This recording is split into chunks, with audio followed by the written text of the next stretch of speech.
going to get started. My name is Chris from the ARF. Thank you all for being here. And actually, it's my pleasure. I want to introduce our host for today's oral managing director.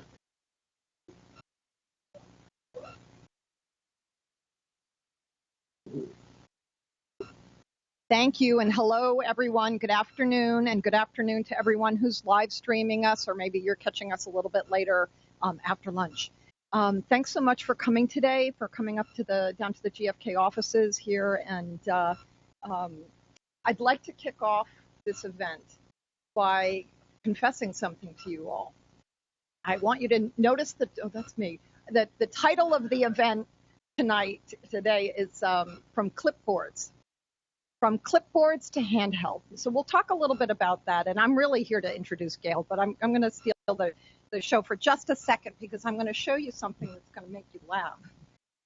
So from clipboards to handheld. When I heard that title, I thought to myself, oh my goodness, maybe I can. This is an authentic clipboard from my early research days. I don't want to actually give you a year, but I'm going to show you something that's going to confess just how old I really am, and that indeed I did take place in the early market research industry. This might have been my canvassing clipboard. I had a couple. This might have been my canvassing. One of my earliest jobs was canvassing for Greenpeace up in Boston. And it got me in front of people door to door, having conversations, engaging, learning. It is the roots to which I've covered this entire industry. And I'm really proud to be able to share this with you. So let me share with you my image. I'm sorry. I had to share. And this is, someone actually asked me to show you that, in fact, that this is the original tape, right? This is not a mock-up. I've had this for, many decades.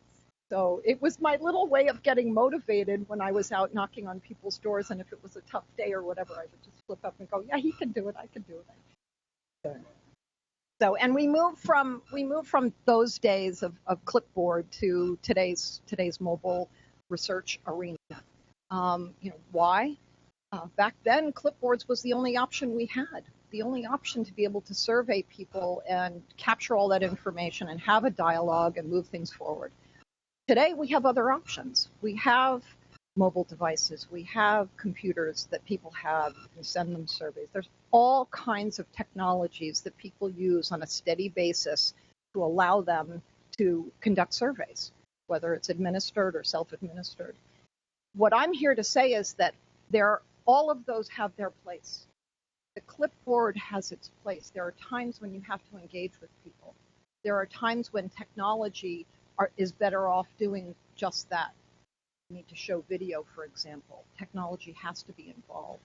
So it's our job in the market research industry to understand the application, the purpose, the need state for every research initiative we do, and to choose the right one. So what I spoke to Chris a little bit earlier today is we're going to gather here and talk about this journey from clipboard to mobile, to understand that there shouldn't be any artificial barriers. There should be nothing holding up using technology for what you need to do. You should, as a researcher, be able to pick just the right approach, whatever design you're after, whatever outcome you're after. And as long as there's no barriers to doing that, then we've all done our jobs. So at the end of the day, that clipboard, I'm never going to get rid of that clipboard. I'll probably use that again one day. Maybe I'm sitting at the PTA event for one of my kids, and I need to take down information as part of registration. It's just my handy way of doing it. I just have to do it very quickly like that. That's a perfect use. But if I'm doing something a little bit more sophisticated, a little bit more involved, I need to reach a larger sample, more dispersed, that's when mobile makes the most sense. So I know I would make you laugh with that, but I hope you see that the purpose is being able to understand what your need state is in the research industry and use just the right methodology to get you there. So that's my little steal the stage for a second. Now I'm going to introduce Gail. I'm so excited to be able to introduce Gail today because I haven't known Gail for very long. I was in Asia for some years and come back to the United States, and I get this really great job with GFK, which I'm really excited about. I go to this ARF event that I hadn't been to an ARF event in probably 10 years. And here's Gail running the show. This was over at iHeartMedia. And she had a kind of a chat with Radhan Subramanian, who I used to work with, and Gail, and they know each other, and it was really personal and intimate. And I thought, oh my goodness, how exciting that this industry has moved forward.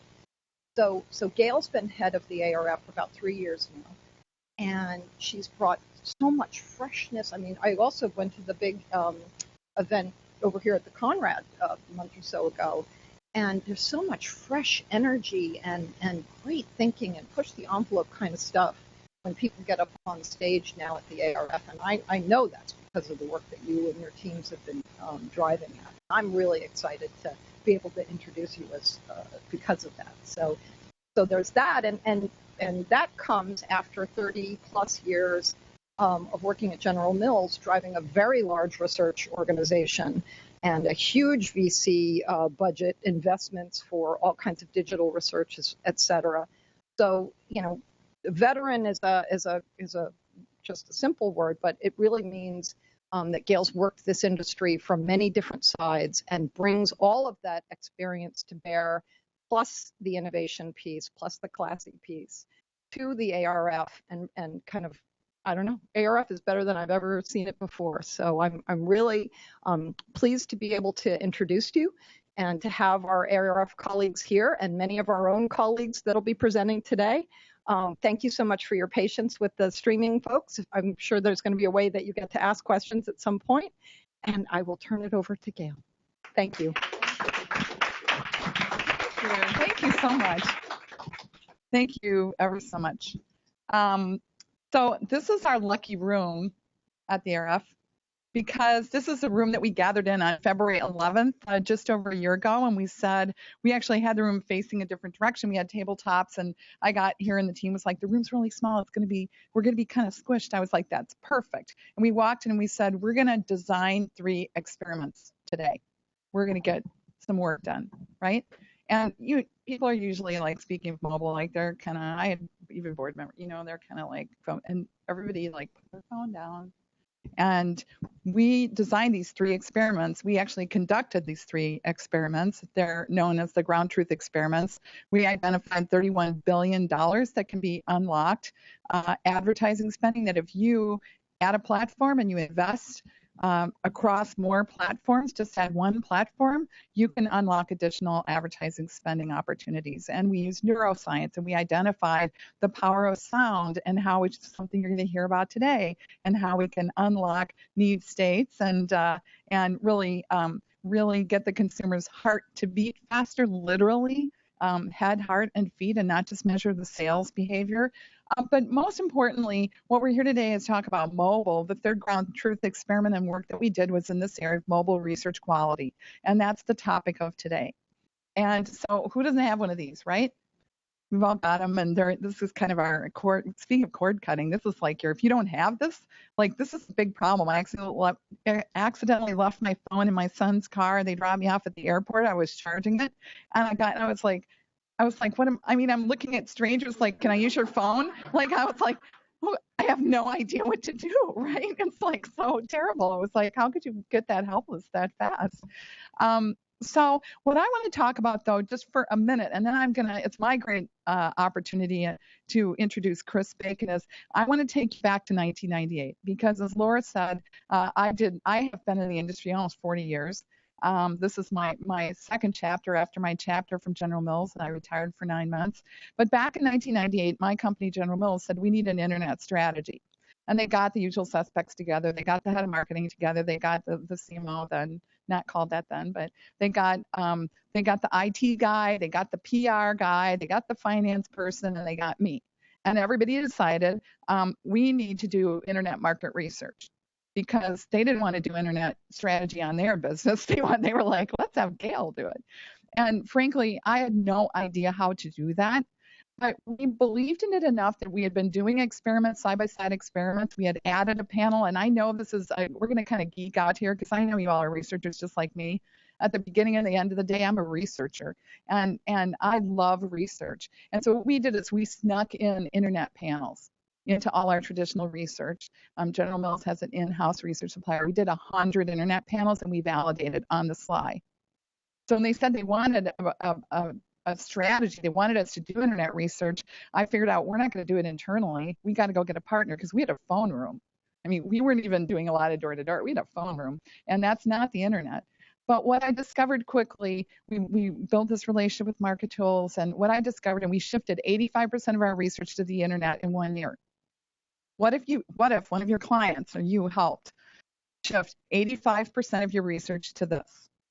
Because what I found out is, first of all, we thought old people weren't on the internet, and the first survey we turned on was for flour. You know, baking flour, gold medal. And in 1 day, we had 10,000 respondents. And if we had a screen for people that were in that age group and that cohort and all that, it would have been like, I don't know, $25 a person or something, 50. And it was just from going online.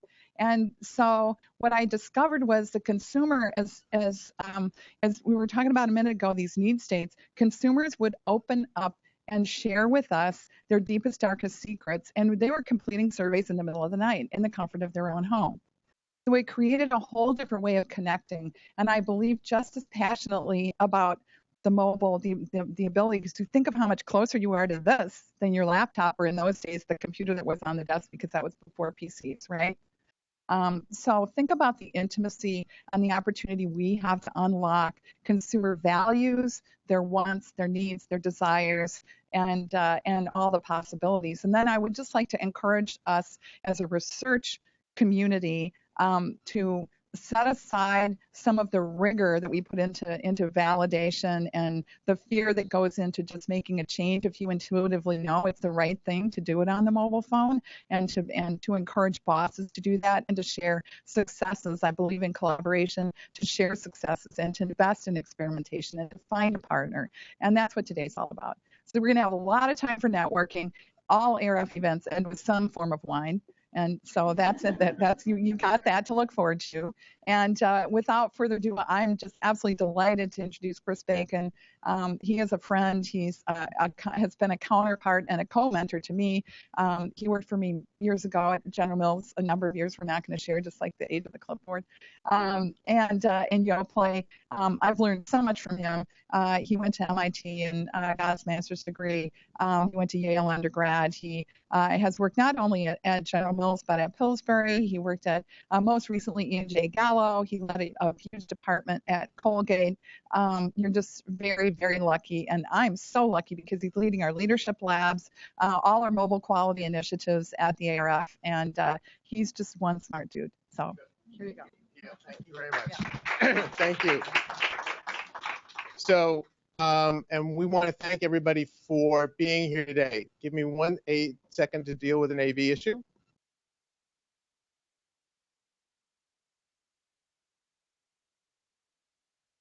First slides. I told him I don't. I do want to do one thing before we go forward. And we do plan this. We do rehearse. And then we always have the option to call an audible. And that's great. That's the great thing about the ARF, is that while we have the flexibility, as one of our professors said this morning, the flexibility to be able to adapt to the needs of our audience and our environment. But the one thing that I don't want to forget is this. Before we go forward, I want to thank all of today's speakers, and we'll introduce each individually. But I want to thank our friends from Focus Vision who are helping to sponsor today's event. I want to thank GFK for hosting and sponsoring today's event.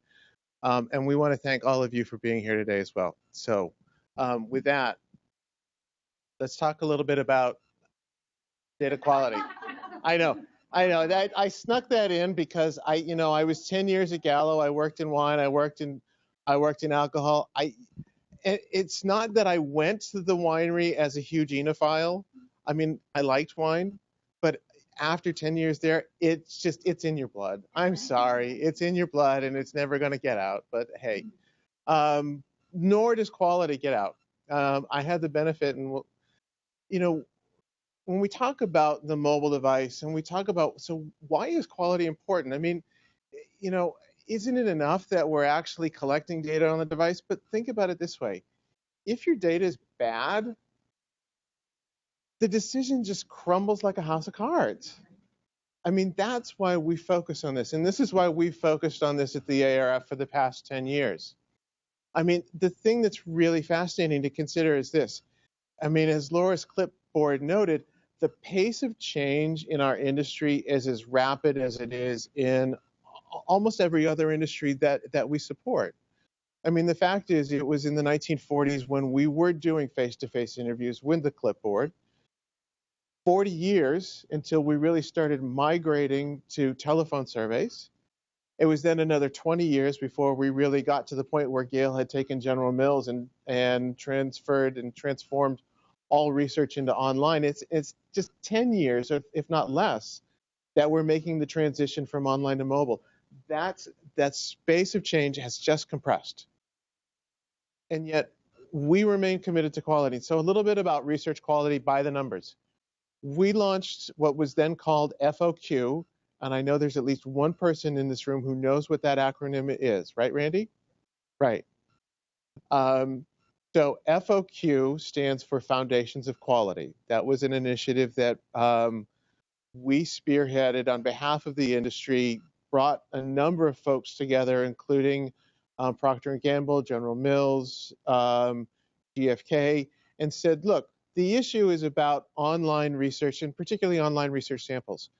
We were seeing great variability from one sample provider to the next, and nobody could really understand why. So as the ARF said, look, we will be the clearinghouse. We will be the focal point, and we will do a fairly large study. So we launched that in 2008. In 2013, we said, look, we still have issues to solve.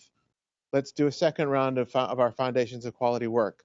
Combined, we had 50 industry luminaries involved in that project, and we talked to more than 100,000 consumers. What came of that?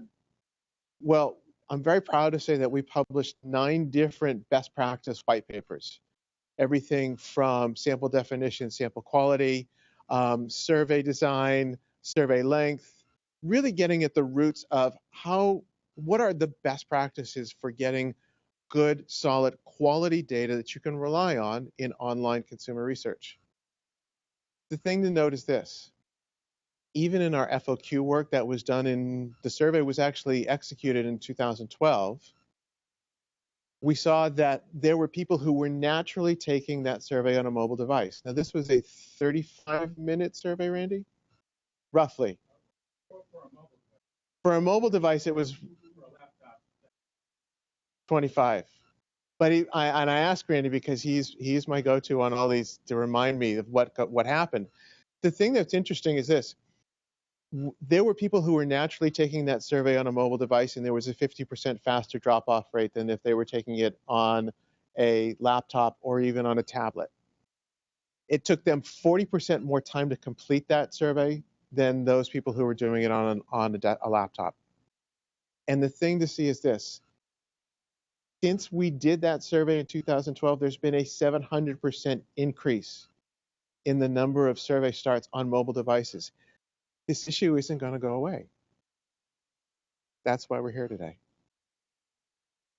So part of the work that we presented here at Rethink, it really encompassed 40 different white papers, journal articles, and a lot of input from folks in this room. And we thank you for participating in this. So what we said is this. Look, the checklist has 4 things to it. 4 things to keep in mind to recharge the battery on your mobile research. Number 1, remember growth generations are on mobile devices. And I think this is a theme you'll hear throughout today. Number 2, keep the survey at 10 minutes or less. Number 3, we got to design it to be thumb friendly. And we'll hear from our friends from Jackie Lorch from SSI is going to help us give us some guidance on how to do that. And then finally, the transformation. How do we make that journey along with consumers to go from a clipboard survey to a handheld dialogue and discussion? So let me just start a little bit with what we've seen, and I think many have probably seen this in their own data as well. Who's more likely to take a mobile survey? Millennials, multicultural consumers. Where is the just pure demographic growth coming from in this country? Millennials, multiculturals. Where is economic growth going to come from? Millennials, multiculturals. If we don't get mobile right, we're not going to understand what this growth generation thinks. And we've seen just a significant increase in participation among millennials and multicultural consumers just from the work compared to what we did in FOQ in 2012. Even going back, though, to our first FOQ study, one of the key questions was, how long is too long? How long will a consumer stay with you before they say, I've had it? And at that time in 2008, 2009, we said, look, with an online survey, you can push it to about 20 minutes. Somebody will stay with you that long, particularly if it's their time in their home, they're in their pajamas or whatever it is. That's about as long as they'll go. You push it to 30 minutes and you're starting to risk the quality of the data. They're starting to tune out. More than that was not a good thing. Now, I confess at Gallo that I was guilty of going over 60 minutes on a segmentation survey. Yes. We asked everybody not only what was in their kitchen sink, but what kind of kitchen sink it was, how did they clean it, who installed it, and what was the next one they were going to buy. The point is this: we cannot do that anymore on a mobile device. I think we know that people are distracted. 10 minutes. All of the research, all of the work that many of us are doing in this room led us to the conclusion to say, cut that in half. 20 minutes, 10 minutes. Boom. Over 10, you can go over 10. That's at your risk. If you were to push it back over 20, not a good idea. How do we get there? We got to make surveys thumb friendly. Okay. How many of us know this grid? Yes, and I'm seeing the hands online going up as well. All of us know this grid. We know it's efficient. We know it's effective. We know it collects a lot of data at once. We got to get to this. Or we got to get to something like this. Or even something as simple as that. And yes, this was a live survey that we did for our leadership lab last year. I'm not averse to getting feedback on my own presentation skills. So, teaching skills. I think the point to say is this: if we can make surveys thumb friendly, people will actually stay with us longer than that 10 minutes. They'll stay because they're engaged. And that was one of the key insights we've seen throughout our quality work. If people are engaged, the quality of their feedback is better, it's more reliable, and they will actually be willing to say more and stay with you longer. And finally, I think the thing is this. I think our vision has to be, how do we move into a consumer dialogue, and it's not just data? How do we use the power of the device for typing, text, video, on the go, in the movement, passive measurement? And we're going to hear some experiments today of people who are doing just that. So with that, a reminder, our checklist to remember: focus on growth generations, keep it to 10 minutes or less, design thumb-friendly surveys, and let's today all talk about how do we make that journey? How do we get to that place where we're having a consumer dialogue on a handheld device, and we're not just using it to replicate Luke Perry, right? Luke Perry, Laura? Luke Perry. I get them confused. I remember it was Luke and who was the other one on 90210? Brandon. Okay. Okay. So we see the generations, yes. But how do we make that progress? Because I think Luke Perry can go on a mobile device as well. So it's my pleasure now to get into the rest of our content for today. And beginning, it's my pleasure to introduce Ryan Baum, who's a senior research strategist with Focus Vision.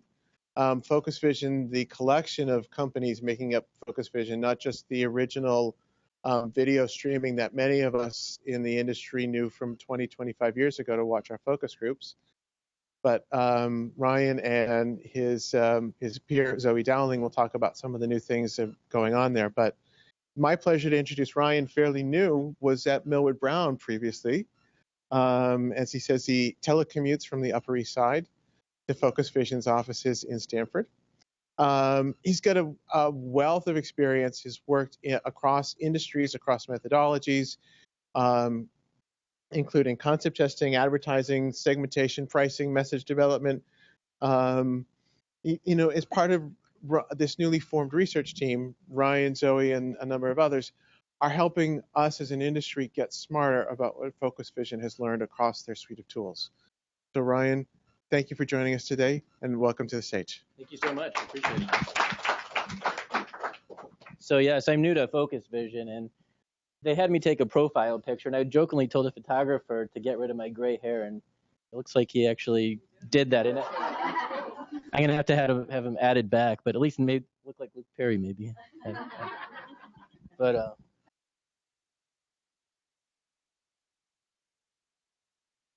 so we have a couple interesting topics of conversation today. The first thing I want to do is discuss some of the latest trends that we're seeing with device usage. And secondly, just want to talk about some tips for creating mobile-friendly surveys now that more and more people are starting to take their surveys on smartphone devices. And Decipher is Focus Vision's quantitative tool. And what it allows you to do is create and distribute surveys online. And it's device agnostic, which means that it's optimized for smartphones, for tablets. And what clients really love about Decipher is that you're able to see immediate results. So you don't have to wait for fieldwork to end. You don't have to wait for the data to be analyzed. You're able to log in and see the results in real time as they come in.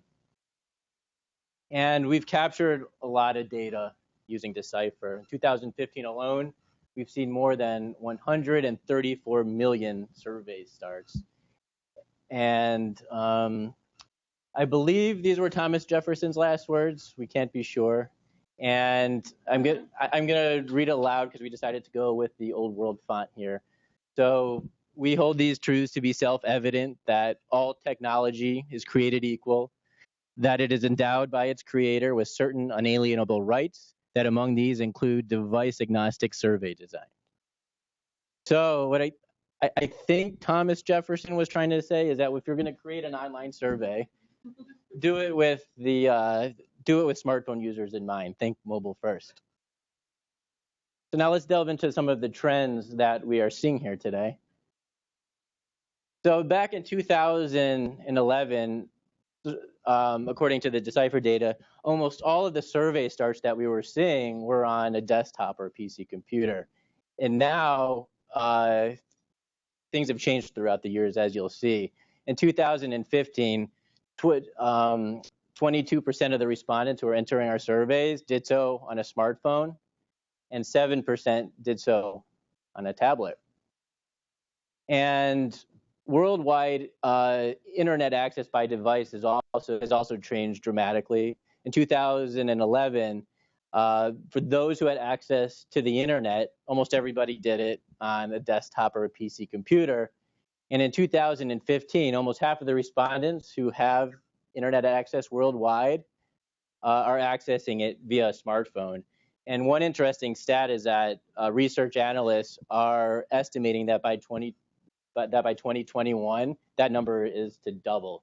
So 90% of people who have access to the internet will be doing so on a smartphone. So it's important to think about your mobile users. We're seeing some big differences between panel sample and client supplied sample.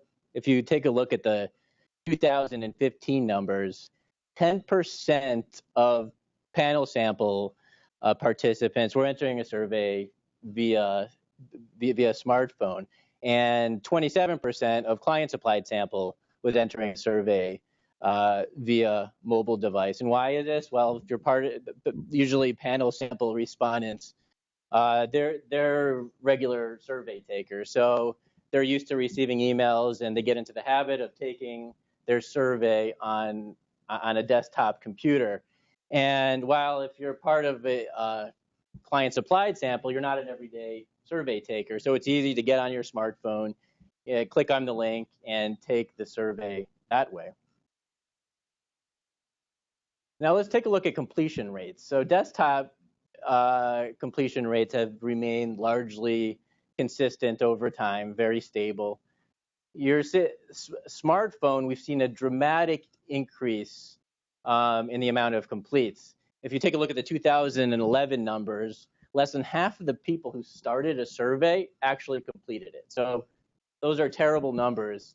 And so this is when Decipher made an attempt to really start focusing on smartphone users. And you could see the jump. So we're starting to bridge the gap here. And also during that time, keep in mind that another reason is cellular networks have gotten faster and faster. So we see less dropouts there. So while smartphones, yeah, we're seeing a large increase in completion rates. Will it ever catch up to desktop? Probably not.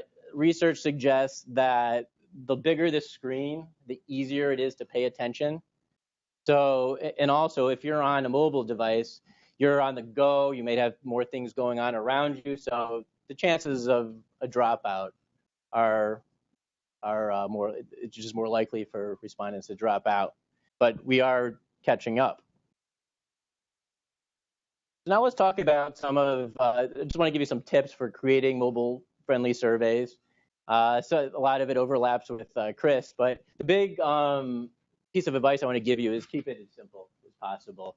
I love this Albert Einstein quote, everything should be made as simple as possible, but not simpler. And I like to use this advice, I like to give this advice when creating mobile surveys. And so the first tip is the software should be mobile optimized. And what does this mean? It means that the software automatically detects the device that you're on and adjusts for your screen size accordingly. And that means larger font sizes, larger buttons. Respondents won't have to zoom, scroll, and whatnot. And keep in mind, if you're doing, for those of you doing your surveys on Decipher, it automatically does this, so you don't have to worry about being mobile optimized. And just like the bathroom line at a concert or anywhere for that matter, shorter is better. The longer the survey is, the likelier it is for respondents to drop out. Shorter questions and response options make it easier for smartphone respondents to answer the questions, and your data quality will be better. Survey fatigue, we all know, is a very big issue, and the longer it is, the more likely it is for the respondents to drop out. And all too often in market research today, I know I see it all the time. There's 30, 35-minute surveys out there. It's become the norm, and we need to do something to reduce the length of the surveys. Avoid fancy features that participants are going to have that they can't understand. They have to learn. It's best to stick with your traditional buttons, checkboxes, radio buttons if you can. And these are examples of what they look like. These are from Decipher. No grids. This is, I think, a big one. And the first point, I think, applies just as much to desktop as it would mobile. So the researchers have found that grids make it easy for respondents to choose the same item in each column of the grid, also known as straight lining. So that happens in PC and it happens on mobile. The second point is grids require both horizontal and vertical scrolling. So just imagine being on a smartphone, having to scroll to the left, having to scroll to the right, up and down, and then where's the submit button? It's best to keep grids, to keep away from grids in your surveys. And there's other options. There's different terms for it. It's called a dynamic grid when you see one brand at a time. And lastly, I like to tell my team this all the time. Write your questionnaires so a fourth grader could read it. Write questions that are concise, they're easy to understand, and use everyday language and avoid jargon. So, and if anybody would like to contact me, this is my information. Brian, thank you very much. So again, I think it's fascinating to see, especially some of the statistics you were showing about I mean, the growth in smartphone not only starts, but also what's encouraging is to see the number of smartphone completions that we're actually, as a group, as an industry, we are taking our own advice, it seems, at least to the point that more and more people are staying with us longer, and the willingness to complete a full survey on the smartphone continues to climb. I think the challenge, what we still need to do is get that as high as a PC device can hopefully be. But I think part of that comes to the challenge of how do we keep consumers engaged? How do we keep them wanting to stay with us, wanting to have that dialogue, and wanting to share their lives with us? So it's my great pleasure now to introduce Jen Dowling, who's president of RSI. Jen Crawford, I'm getting you. I see. This is what happens when you are half sisters. But it's true. They do know how to complete one another's sentence, as we'll see. So Jen Crawford is president of RSI. Jen founded RSI in 1997 in response to the need to really see that full-service research firms provide the kind of strategic go-to-market advice that clients need. So Jen works with a number of different firms, including notably Meredith Publishing, represented here today by Heather Dooling, who is Executive Director of Advertising Research for Meredith Publishing. So Heather won't tell me how long she's been at Meredith. 11 years. And I say, I mean, Heather really drives a lot of the insights within Meredith Publishing, is really the voice of the consumer and helping the Meredith team to really understand what their readers, what their, I'll say viewers, but people who are consuming content online, what they need, what they want, and bringing that to the Meredith team. So please join me in welcoming Jen and Heather to our stage.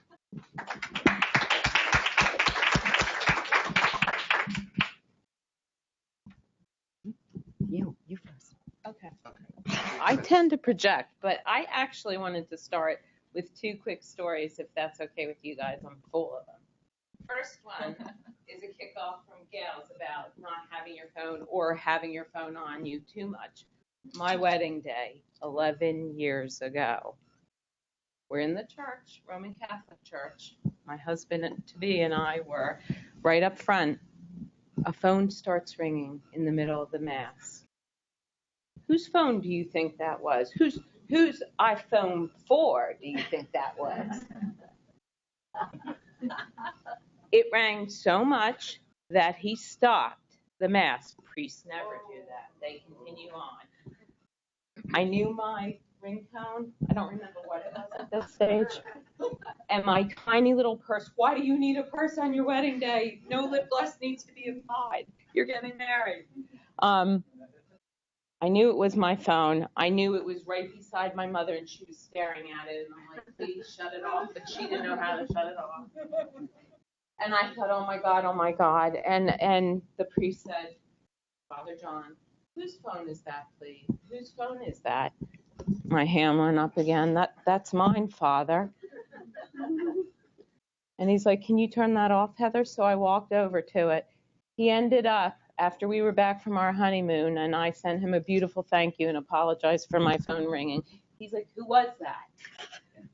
And I had it with me, and he was like, why did you have it with you on your wedding day? And I thought, oh, my God, well, what if the place calls, or what if the limo's late, or what if?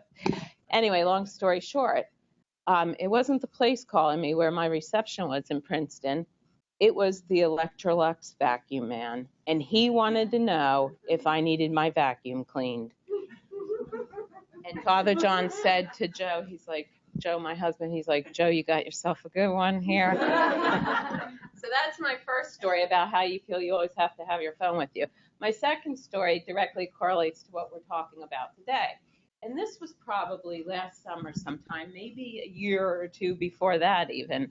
I was with a very smart colleague of mine in a meeting, And I thought I knew everything about mobile because Meredith was at the forefront. And I sat in that meeting with my very smart colleague, and she might even be in the room today. And I said, I have a pretty little one sheet of everything we need to know about mobile. And I worked with Jen, so I know it's a pretty little one sheet.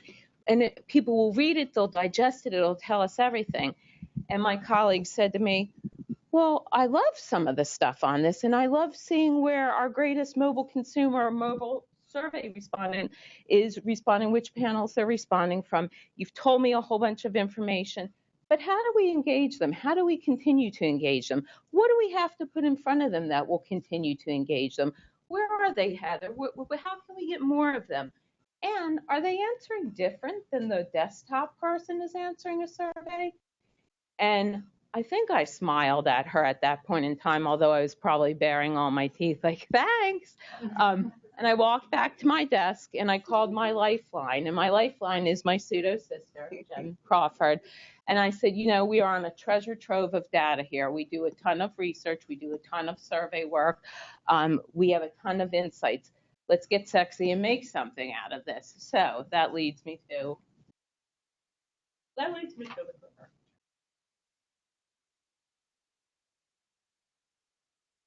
Wait.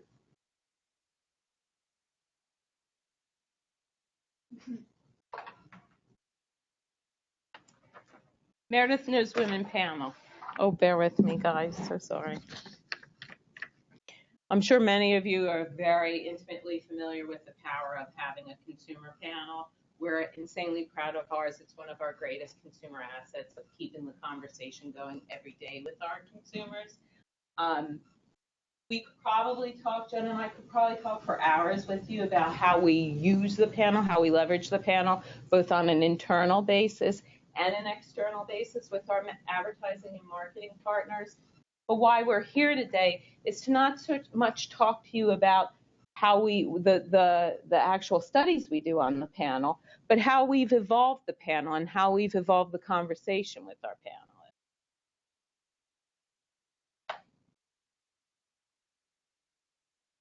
So we've been doing this a really long time. We started our consumer panel about 12 years ago. We have individual panels among 14 different Meredith brands. So it's ongoing conversation, and we've learned so much. We've learned how many things have changed and how many things haven't changed. Well, first, let's start with what has not changed. Women like to talk. Women like conversation. They like ongoing conversation. And it's not even about, it's because they like giving feedback. It's because they like giving us the inside scoop. We don't incentivize our panel. They just like to talk to us. And you know why they like to talk to us? Because they know they have impact. They like being shown how we've used the research, how we've incorporated that into something. As long as you have that definitive relationship and engaged relationship with your consumer, much like Chris said, they will continue to talk. But what has changed as the media landscape has evolved, what has changed is, geez, how are we going to find more of these? How are we going to recruit more of them? How are we going to keep them engaged? Our panel is roughly 150,000 strong, and not a day goes by, right, where Jen and I aren't on the phone talking about it, fixing a little blip, working with Decipher, working with Focus Vision on a larger whole, in terms of thinking intelligently about how we continue to keep the conversation going. And are we doing the smartest thing for our consumers to keep the relationship going with us forever? So without further ado, we're going to kind of toggle back and forth. Our conversation's gone from what used to be just a print-centric conversation. I'm not saying anything out of school, to, hey, let's talk about our websites. Anybody been on allrecipes.com? That's right. You'll probably be going on, I'd say about 4 o'clock today when you start thinking about what's for dinner, to evolve into the mobile device. So we're going to share a whole bunch of things we've learned, what's good. It's going to validate a lot of the things we've already heard. But please feel free to ask this question should you have any. Great. So my company, Research Solutions, we recruit, we manage, and we maintain the panel, and we're responsible for the ongoing surveys with the panel. So just as Meredith was evolving as a media company and transitioning from just print to digital to mobile, 50% of their traffic is in mobile right now. So as a research supplier, we had to follow suit. We had to make sure that the way in which we communicate and we attract these panelists and then keep them in an ongoing dialogue also mirrors the evolution and the media and device evolution. So just like Ryan showed, right? So the industry online survey stats has shown that, to the left here, this is Decipher tracks at least 3 million different survey stats every year by device. And so as they're seeing that, just desktop is going down and it's really being replaced by smartphone, tablet has remained fairly steady over time. Smartphone's really where it's growing. In terms of what we've been doing with the panel, we've seen higher than average mobile participation rates. And the reason for that is because it's our audience. So the audience, the consumers of Meredith, are already using their tablets to read their digital issues, and they're already going onto the websites using their mobile devices. So we make sure in a panel and in a survey environment, we're heavy up on mobile. Our surveys have been mobile friendly since 2012. 2011 is when we really started to see a lot of tablet device kind of based. And when we talk about mobile surveys, we're really talking about small screen. So we've seen an enormous increase in our smartphone users. In 2015, we saw a 45% growth rate in the number of panelists, new recruits that we got who were coming into us on a smartphone. With that, it was basically cannibalizing from the desktop level. So who are these mobile respondents? Not only are they a growing base, but like Chris said, they're a really sweet consumer target, right? So they're mostly millennials, not all millennials. 50% of the millennials that join our panel are using their phones. 40% of Gen Xers who join the panel and the panel recruitment survey are using their phone. And 25% of the boomers who join our panel are using a smartphone to do so. They're not all millennials, but we do see that they are much more culturally diverse, and we also see a lot more growing families, which is a very important target to our client Meredith. We also recognize that they are, in fact, much more distracted survey respondents. There's a lot more going on around that respondent at the time that they're taking our survey than the traditional desktop or laptop respondent. So as far as we're concerned, it's really grabbing and maintaining that, that attention level where we focus all of our attention on. That's not to say that they can't be responsive. In fact, smartphone respondents can be just as responsive as desktop respondents, but you need a hook, or we've learned that at least with our audience, we need a hook. And the hook has to be easy, which we'll talk about in a moment, and it's got to be all about them. So like Ryan was saying, survey design has to be worded so that it's relevant to what they care about. Because if you're on a phone, there's just way too many other distractions and fun things that are all about you. So if you're taking a survey and you really don't have, a deep connection to it, you're gone. We get to build on that because, as Heather said, we don't incentivize our panelists. They know that they can join a sweepstakes for like 5 Amex gift cards or something. But that's all we do. The reason why they're talking to us and they're joining the panel is because they care about the brands. And so they need to know that we are listening to them and we will act upon their information. They have to be part of this 360, feedback, and they have to really feel like they have a voice with what's going on with the panel, and then follow-up surveys as well. There's lots of documentation across the industry about just how hard smartphone research really is. I spend an enormous amount of my time participating and listening to industry webinars because I want to get everything and all the information that we all have in order to be able to really improve what we're doing.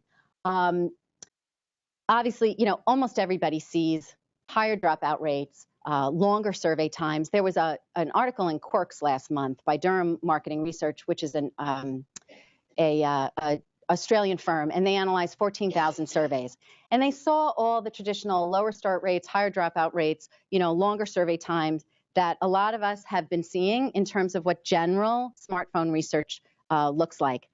I should also stop and just let you know that when I talk about mobile research, I really focus on phone research because let's face it, a tablet, the experience of taking a survey is so much like taking it on a laptop, which is like taking it on a desktop, just by the fact of that larger screen and the way in which it turns horizontally. Most people use their tablets horizontally. So we've also found out that demographically and behaviorally, our tablet respondents are almost akin to our desktop respondents. So in our world, mobile means phone. Ryan also showed this stat, you know, industry's completion rates. Decipher has also proven too that while they're getting better over time, mobile respondents, smartphone respondents are still much more likely to abort during a survey. But one of the stats that I thought was really, really fascinating that Durham market research showed is that they were able to quantify the fact that respondents, they themselves say that smartphone surveys are harder to take. They are less interesting, they're harder to take, they're more of a pain in the neck. And what is the outcome of that less user-friendly approach? They have more than 2 times what I call the look but don't takers. So those elusive click-throughs that come in on the first screen and say, oh, it's a survey, and leave before they even answer question 1. And as a market researcher, that's, you know, that's my, I'll know I made it when I can actually get that person who comes in to me, sees that I wanted to have them take a survey, and they don't walk away. They come in. As we know, if you can get them in, if you can get them hooked in, couple of questions in, they are much more likely to stay with you through the rest of that survey. So that initial hook is really where we focus a lot of our attention. How do we do that? Everything starts with making it easier. And just as Ryan said, simple but not simpler. We recognize that making it easier is extremely difficult to do as researchers. But from the user experience, we don't have any other choice. So we start every survey from a respondent's point of view. You know, we don't do any surveys with our panel that take 20 minutes. We try and be really, really vigilant about the 10-minute rule. We're not there yet. I'd like to say we are, but we're not. We average about 8 to 12 minutes on average of our surveys. You know, I think that quickly over time, in another year, boy, that better be within the 7 to 8 minute mark, or we're going to start to see a heavy pushback from our respondents. They really like us, but they only have a limited amount of time to talk to us. We also have found out that because they join a media panel, because they join the All Recipes panel or the Eating Well panel or the Better Homes and Gardens panel, the reason why they do it is these brands are important to them. These are their brands. These are brands that they feel understand them as an individual. So we need to explain why we are collecting this information and what we're going to use it for. It may be something that's completely outside the realm. We may be doing a finance survey with an all recipe consumer, but we need to explain to them why that is, because it's going to help us direct the type of recipes that we do and the type of shopping tips that we do and the amount of local and whole foods, things like that. Make it more about them and what they care about. And we've also found that they need to have a say, not just in what we ask them, but they need to have a say to be able to tell us what matters to them. So we end every survey with an open end. Is there any other information you'd like to share with us? Either about the topics that we talked about in this survey or something completely different. And it's an open arena. They can talk about anything that they want to talk about. They know they're speaking directly to the editors. It gives them a voice, and it makes them feel like they know they're going to be able to have a say to Trevor or Patty or anybody that they can speak to. I feel that that's really important. Sometimes as researchers, we really need to stop and remember that when we write surveys, it's about what we care about.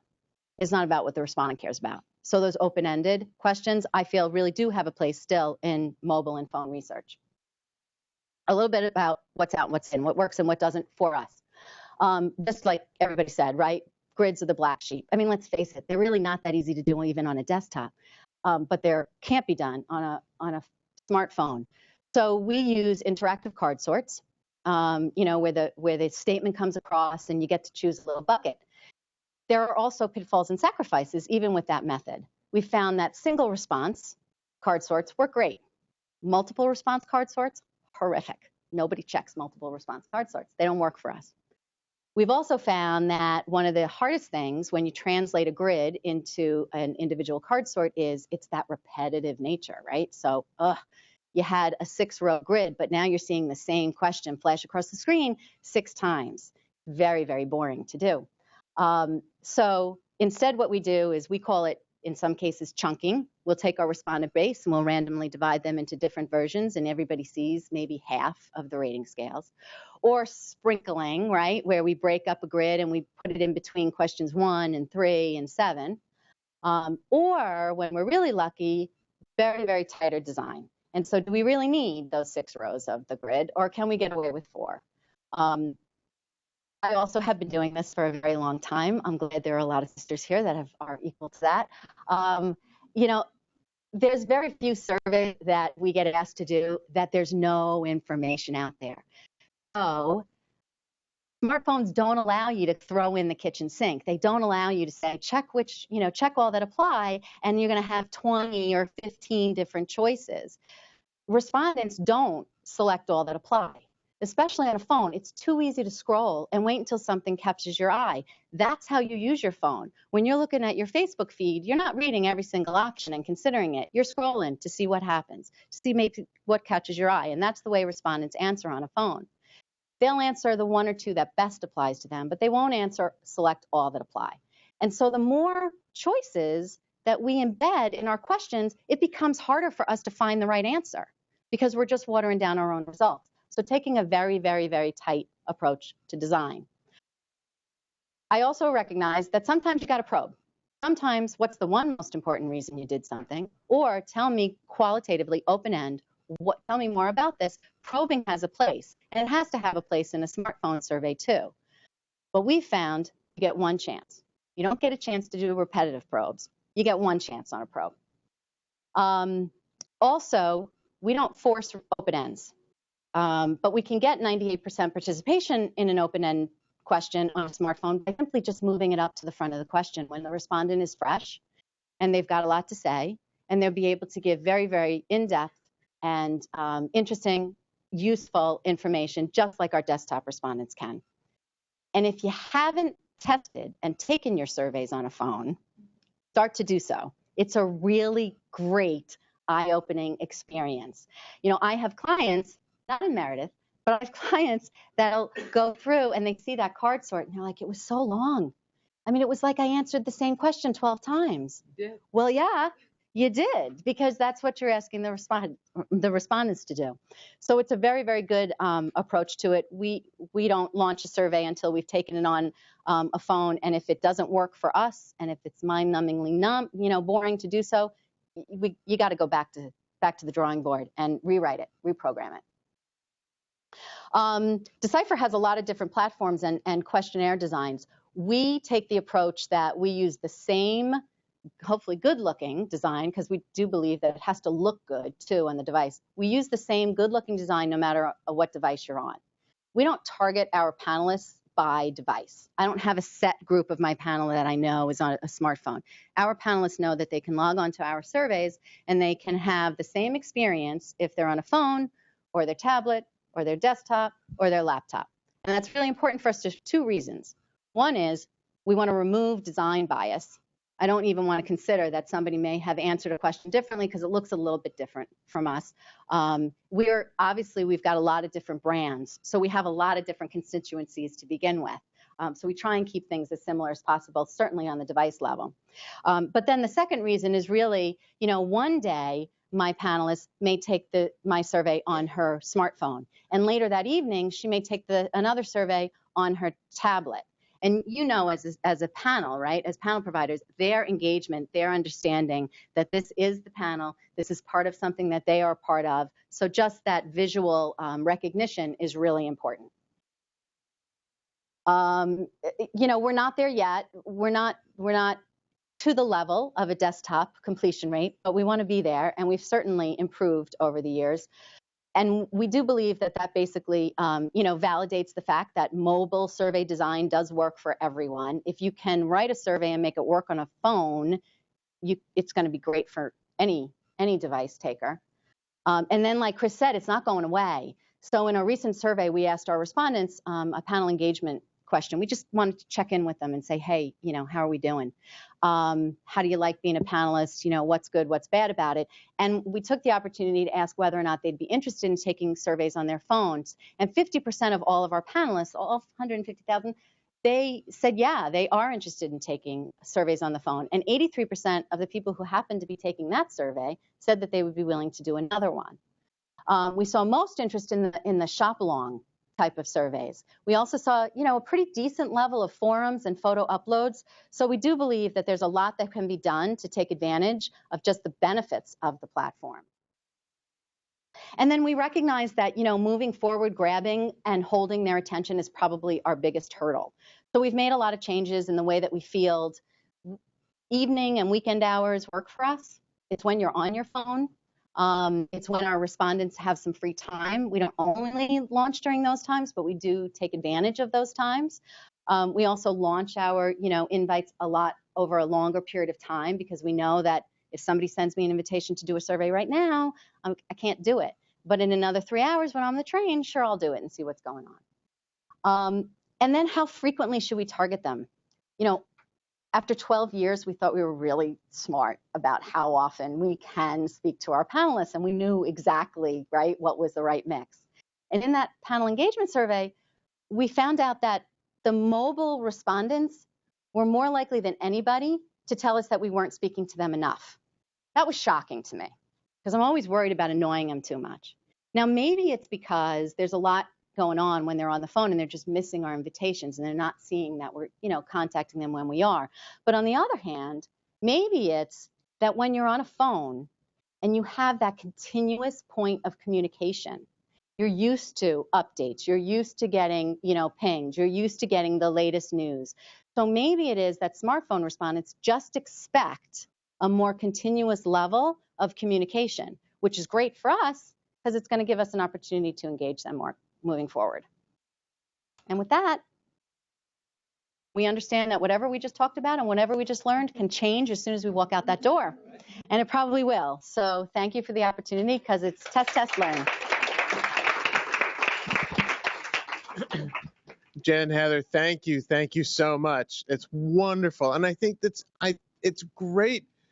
And I think as much of anything, I'm so impressed by some of the internal numbers you're showing that you've made progress. You're actually getting people and having the dialogue with your panelists and with your readers. That's congratulations. No, that's super. And actually, and so I do want us to continue that success because I want to invite, if I can get this to work, Jackie Lorch. So I want to invite Jackie Lorch to the stage, and Jackie is going to continue the conversation that I think Jen and Heather just started off, which is how do we design that survey to truly be thumb friendly? That's really a key part of it, isn't it? So a little bit about Jackie first before I invite her to the stage. So Jackie is VP of SSI's Global Knowledge Management Group, and she's been with SSI for 25 years. And when I saw that fact, I'm thinking to myself, wait a minute, I didn't think SSI had been around for 25 years. So Jackie was also, you know, it was at the start of her career and at the start of SSI. So, but anyway, she developed SSI's first online panel, managed the panel for a number of years. And currently in her work, she conducts research on research in support of SSI's clients. Jackie is a dear friend of the ARF. She's been on our stages many times before, and I'm very excited to welcome her to our stage today. So welcome, Jackie Lorch. Thanks, Chris. Actually, SSI is going to be celebrating its 40-year anniversary next year. So yeah, older. And it's great to hear some of the history of the work that the ARF has done, Chris. It was great to hear you mention FOQ1. I don't know if you know this, but FOQ1 was such a big deal to some of us who are involved in it that there's a reunion every year during the ARF rethink. The end of the day, there's a bar across the street and a group of us gather there and reminisce about the joys of FOQ1. So there you go, big deal. So I'm going to reinforce and agree with a tremendous amount that we've already heard. This is the slide. You've seen already the numbers that others have put up about the changes that we're seeing. There's ComScore data, the rise in smartphone. But the reason I put this up here is to contrast this dramatic change with where we are. And I agree that we're making progress. We've heard that we're making progress, and for sure we are. But I would argue that we're probably not making progress fast enough. With all our hundreds and hundreds of clients, I think we have a pretty good pulse on what's going on. We're seeing actually it's a little better than 2/3. I just checked again. It's creeping up towards 40% of surveys which we see which are mobile friendly. Progress, but that still means that 60% of the surveys that are out there are not accepting anybody on a mobile device. So when you think about that, I would say that we're really still in catch-up mode. And the average survey length that we see is still too long. We're not at that 10-minute recommendation from ARF by any means. In fact, our average is probably at least a third more than that. So there's still a tremendous amount of work still to do. And future-proof, I think we think about the importance of millennials, and it's very true, but also future-proofing because the future of research is global. And we've heard that already, but we're standing in the offices of a truly global research company, and that is the future of research. So if we think it's urgent here in the US, what about in China, when 90% of the time that people spend online is through a mobile device? All these countries that are the target countries, it's so critical for us to be in the mobile mode for them. And also, as we've also heard, for the difficult to reach groups, this is SSI data, and this divides up people taking surveys on different devices by some demographics. And what you can see here is that for the difficult to reach demographics, you've got to reach them on a mobile device. They're more likely to be taking a survey on a mobile device than other groups. So difficult to reach groups and groups that sometimes feasibility is different, and also to be representative of these groups. We really need to make sure that our questionnaires are mobile friendly. We can get people from these groups answering on a PC, we can do it, but are we getting real representation across that entire group if our questionnaires are not mobile friendly? So where do we start? The real estate problem is obvious, but it's such a challenge. We only have 5% of the space to work with on a smartphone that we had on a PC. So that's where we have to start. And we have to start with that 5% and work up rather than the other way around. It's no good creating a questionnaire on our business PC and then trying to figure out how we're going to squeeze it down. That's not the approach. We need to start with the most challenging space, that 5% space. And many of you may be familiar with Jakob Nielsen, who is someone who's studied for a long time the usability of websites. And if you want to look him up online, there's a lot of interesting work that he's done that's online. But what he's challenging us to say is it's not just a question of just formatting things differently. It really involves a fundamental change to the way we think about getting information. Fewer words, simplify, we've already heard, but simplify, simplify. Fewer images, simpler interfaces.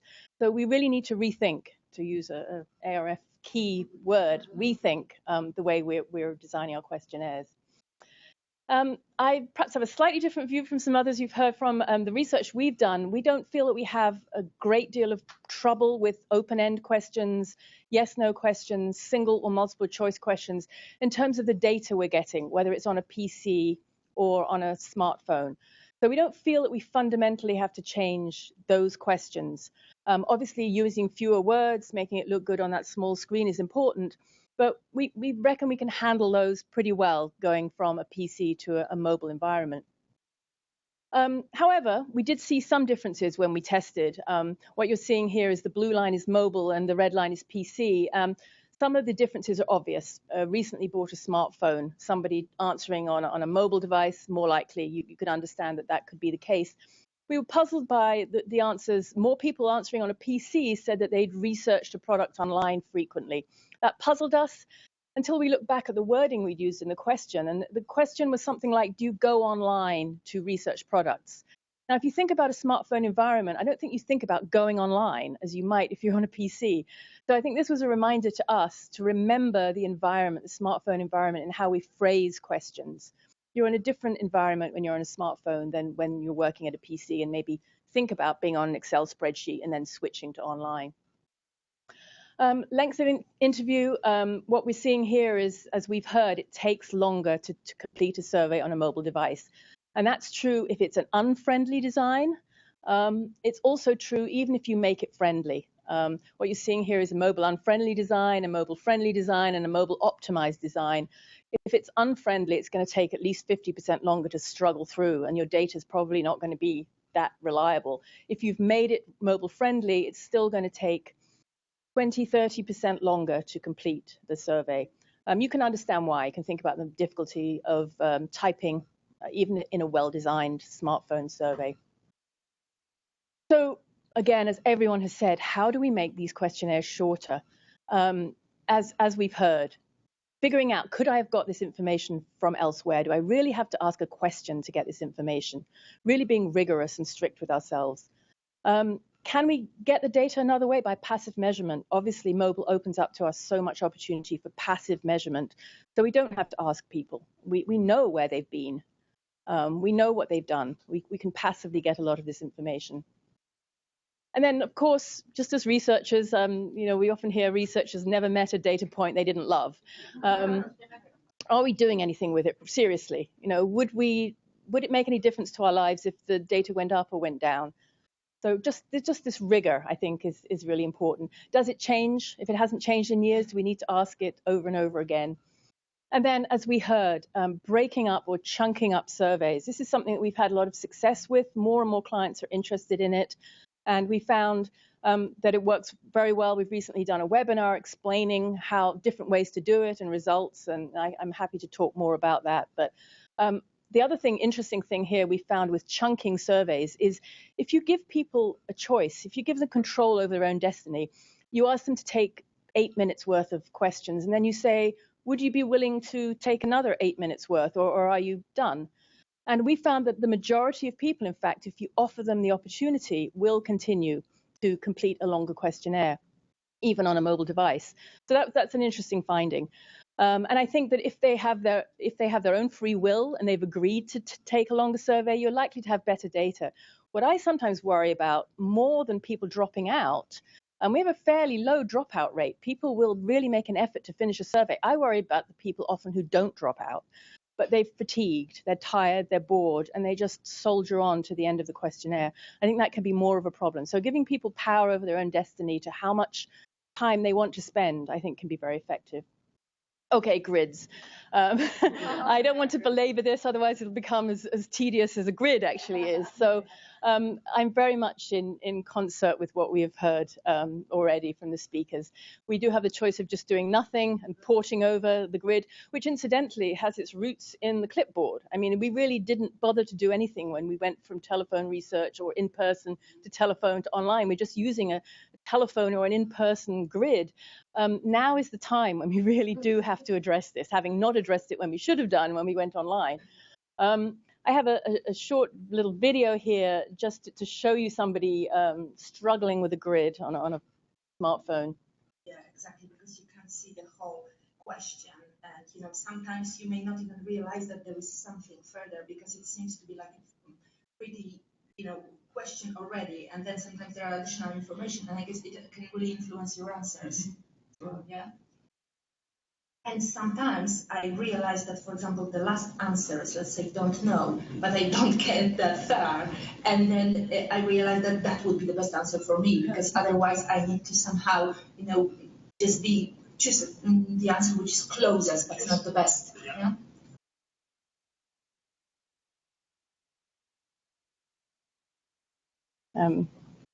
Yeah, this continues, and in the interest of time, I won't let you watch all of it, but we have hours and hours of this. We watch people over their shoulders taking surveys on mobile devices, and I think that's really important. Test it yourselves, watch others do it. You heard this lady say, I choose the best answer that I can see. Which obviously is concerning. There was a lot of other rich information that we found from watching these videos, and it really helped us to think about how we could advise our clients on questionnaire design. So doing nothing is not an option, not an acceptable option. So the next way we could tackle grids is to break them up, as we've seen, into single questions.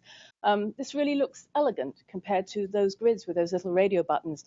But the problem is survey length. If you break them up, you're going to make an already longer survey on a mobile device even longer. So that's not acceptable either. What you really need to do, to go back to Nielsen, is to completely rethink and redesign. And this is similar to what you've seen. We have turned the grid down vertically. What you see here is the question on the left-hand side, and when you choose an answer on the right-hand side, it automatically advances. So you get some of the speed advantages of grids. I mean, one of the great things about grids is you can get a tremendous amount of data in a fairly compact amount of time. So this mimics that. However, it still doesn't look that great. You're probably thinking too many words. So just changing it around isn't enough. You really have to make the wording clean and lean. And we recommend no more than a 7-point scale. I know that scales, books have been written on scales, and there are good reasons for doing 11 points. But we really, on a mobile phone, I think we really have to think carefully about the advantages of that 11-point over a 7 or a 5-point scale because of the error. If somebody's not going to bother to stretch it out, think of the errors that you're going to get with an 11-point scale. And this, of course, works beautifully on a PC as well, again, with the idea of designing it right for smartphone and then sizing it up for PC. So this is what we recommend. I'm going to go through the guidelines for mobile questionnaire design. Again, you have heard some of this. So start thinking about that 5% right from the beginning. Start with a small size and size up. Design the functional elements first. Now, this is something we're not, it doesn't come naturally to us as researchers. We think so hard about the question wording. We shouldn't be doing that as much. I have that the wrong way around. We should first think about the functional elements. We still need to think about the question wording, of course, but the functional elements are key for a smartphone. Anything that someone's touching, whether it's a button, a box, a next arrow, a previous arrow, that's where we should start. That's what we should do first. And then, of course, we want to spend care with the question wording as well. Design for both aspects, because we can't control how people are going to decide to take the survey. Of course, avoid scrolling. We saw Christine there struggling with the scrolling and ending up not really scrolling as she should. Reducing the number of words in the questions, keeping it lean. Making text boxes as large as possible. There's been quite a lot of research into open ends on mobile devices, and there's some research which says you get better on a mobile device, some that you get worse, but I think all the research says that the bigger the text box, the more words you're going to get. Research we've done says that we get fewer words on a smartphone compared to on a PC, but when you parse it out and analyze it, you're getting just as many points, data points. It's more shorthand, but you can get just as rich results on a smartphone. However, do make that text box as big as it possibly can to encourage richer responses. Flash is very black and white. Flash is just not going to work. We have to eliminate it and figure out another way. And then test on multiple devices. It's not good enough just to test it on one or two. And then I think we also heard this: resist the temptation to really go crazy with all the functionality of the phone. A spinning disk might be good for one or two questions, but not for everyone. Keep it simple. And there are resources now in the industry to help you. There is software that's now been developed to test questionnaires and test them on multiple devices, multiple screen resolutions, multiple screen sizes. So talk to your sample provider and ask them about that, and speak to them early so that they can run your questionnaire through their testing and give you good feedback early, so it's not last minute right as you need to launch your survey. So we know the realities of needing to get the questionnaire out. Again, really important. We don't allow people on a mobile device into a questionnaire if we don't deem it mobile friendly. So that's just something to know. You might think that it's mobile friendly. Obviously, we would have a discussion with you. But in many cases, if it's not mobile friendly in our eyes, we don't want to subject our panelists to it. And we know that you'll get poor quality data. There's also been a lot of advances in the industry, I would say, just even in the last year, on specific smartphone-friendly designs for specific types of questionnaires. There's a lot. There are libraries of different types of designs that you can use to port your question onto a smartphone device. So take advantage of that. I think that this is really, again, going back to Nielsen, creative new ways to get the data you need. And I want to end up with the participant because, you know, I feel like I'm always an advocate for the people who are taking part in the surveys. Participants do jump ship if the design, they do notice if the design is not appropriate to the device they're using. You can see on the left here, the mobile unfriendly. People on a mobile device are jumping ship over 20%, which is very high for us. If it's mobile friendly, you still have more people on a mobile device leaving in the middle, but it's drastically different. So people do notice and they will give up. And as I mentioned earlier, they may even struggle on and not give good data, which can be even more dangerous. And we ask people at the end of every questionnaire, what did you think of that questionnaire? And we clearly find that people prefer the mobile-friendly device. They notice the mobile-friendly design. They notice the difference if they're on a mobile device. So this isn't something that we just do for ourselves. Participants really see the difference, and you're going to get better data. And with that, and back to Chris. Jackie, thank you very much. And I think we'll have an opportunity now to continue the conversation, because what I'd like to invite everybody to do in the room here, let's take a short break, come back at 3:45 Eastern. For those who are online in different time zones, that's going as far to 12:45 Pacific. We have some refreshments here in the back. The wine and cheese we're holding until later. But I think the theme we're hearing so far this morning is fairly consistent. We know we can do this. We know that we can make the transition from the clipboard to the online to the mobile device. But I think, as Jackie's pointed out, are we taking advantage of the full opportunities to really stop and say, hey, is this the best way to get feedback? Is this the best way to engage consumers? And that's what our second half will be about, is talking about some experiments that people are doing that use the device to listen to voice, to leverage sight, and actually to leverage apps, one of the most powerful little tools on that device, to get consumer feedback. So we'll come back at 3:45. Thanks all.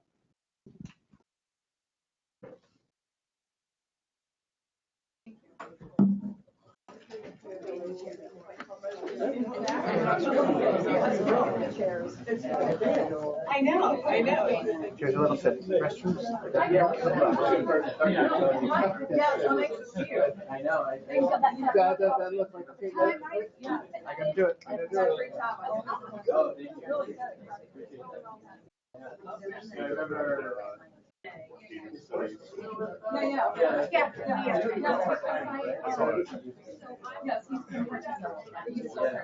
Yeah. Oh, I didn't even look at the numbers yet. Yeah. What about it? Yeah, yesterday. Yeah. I used to do it. Finished our over dialing on the first. So I used to do that. That's right. So I told her, I can build it on the July, we already have the online portion of the reading study as well. Yeah. Big news, New Year. Yeah, right?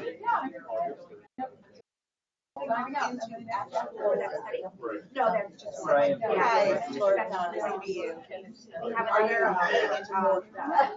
have another another chapter. I don't know. And I did, that's right. Resources, we're going to study maybe down in the corner. Yeah, while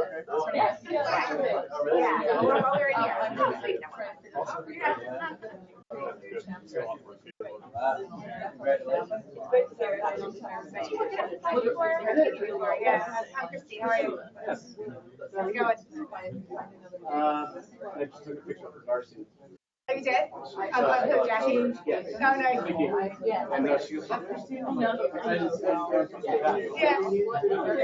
Just from the hair. Yeah, oh, cool. How's Darcy doing? He just started. I know we forgot to stick with our acronyms.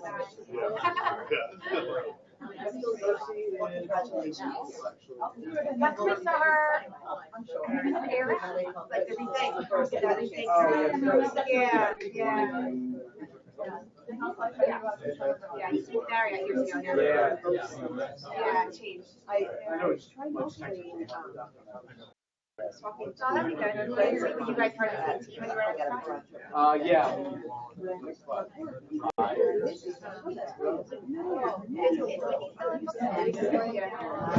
So yeah, it's actually.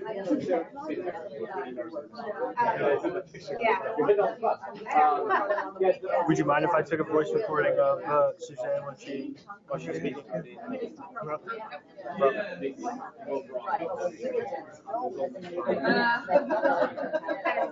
Yeah. Right, that's what changed over they changed over. Right, you can hear everything. That's how traditionally it is, right? That industry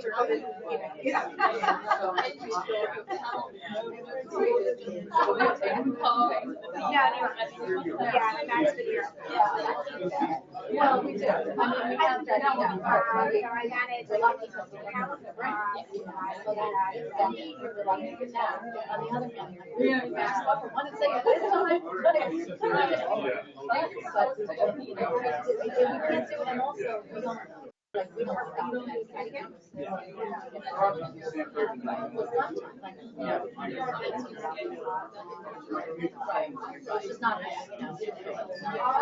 I make it sound like it's here. Yeah, so it's right here. It's right here. It's right here. Summer and winter, right?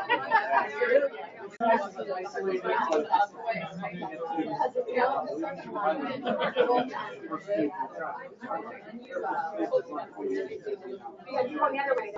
Whenever I go up there, it's like I'm coming to north down. Oh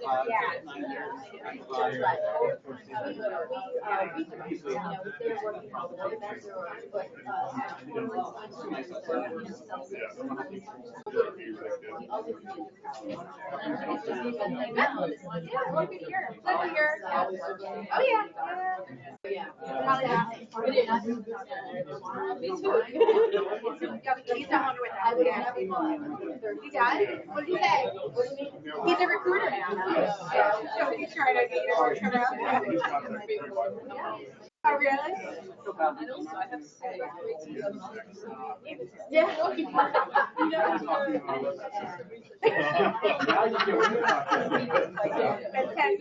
I know him. We used to work together. I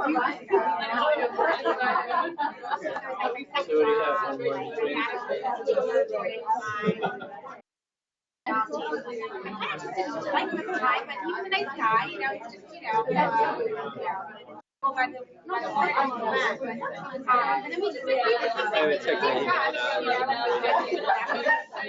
It doesn't show. This is my Verizon.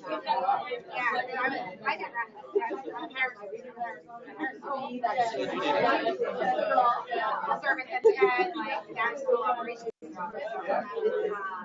Yeah, that's real funny.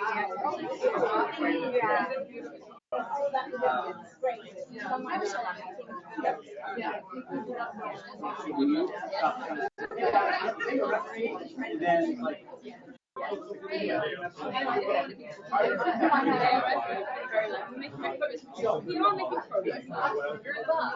Right. Yeah, I just had somebody that they pretty much me on LinkedIn and now they send me I'm like, oh, I really want it, right? Chris, yeah. I'm gonna sit in town tomorrow. So yeah, and it was easy. Literally,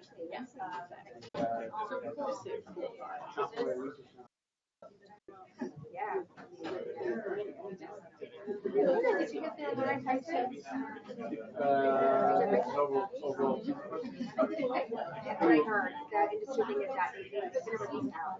They have a new CEO now. They get rid of Kenneth or whatever. That's like the biggest thing I get my life, especially this because they know that they can do it.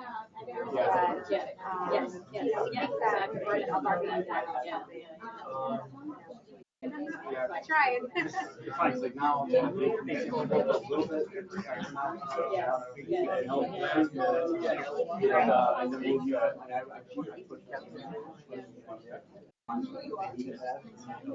Yeah, you gotta spread your legs, right? yeah. No, I tell them that you're at the background now.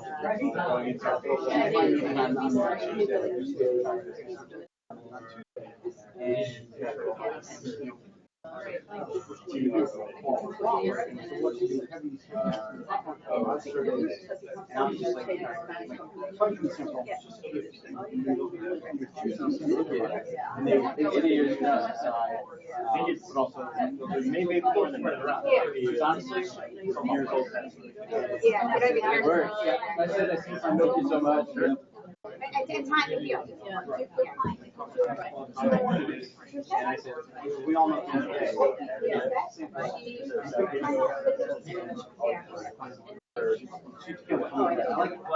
Yes, yeah, I know. I mean, the mic. Yeah.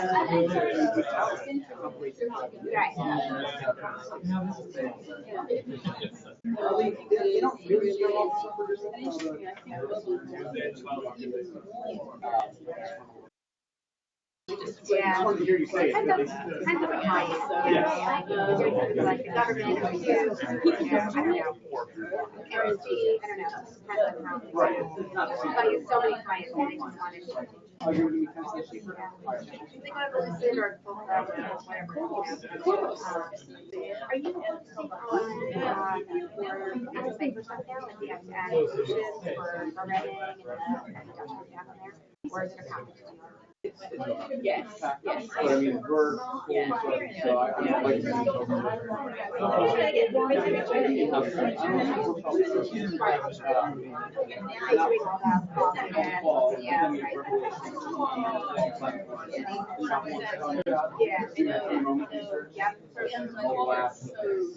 take a picture of You can gather information.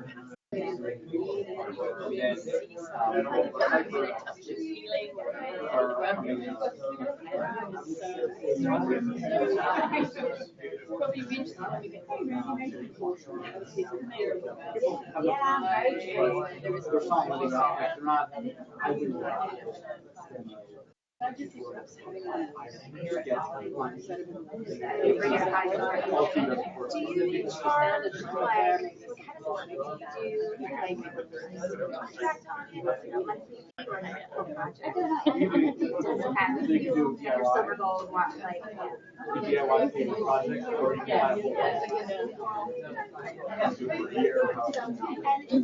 have all virtually real time, right? Are you with GFK? Yeah.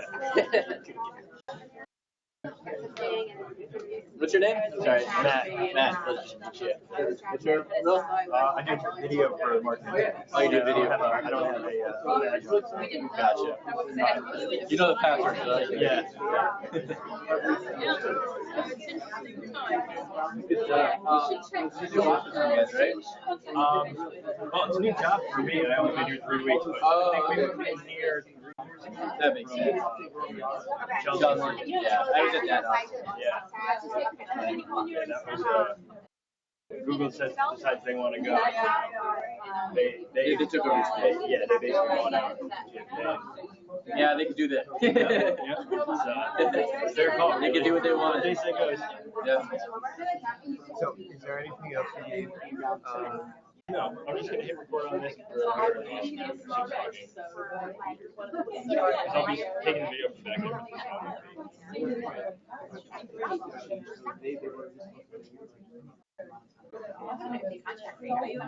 Yeah, I would imagine I could pay. Yeah. it was almost like Yeah.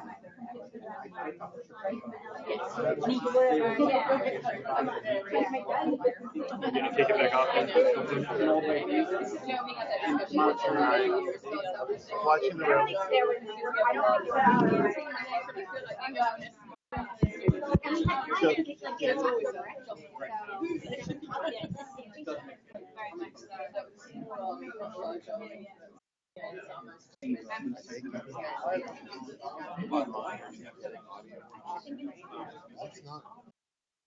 It's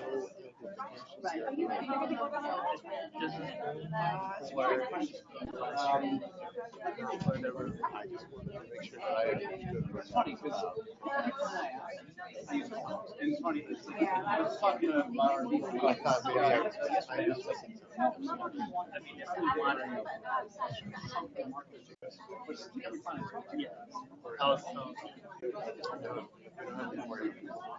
Yeah, it just, I find out the other thing was like, yeah, we just got to, it's just, we've been doing it all the way,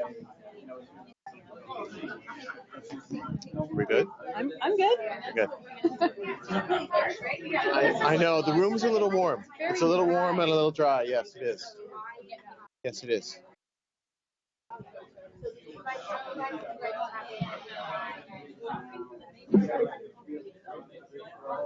Fantastic. You did fantastic. Great.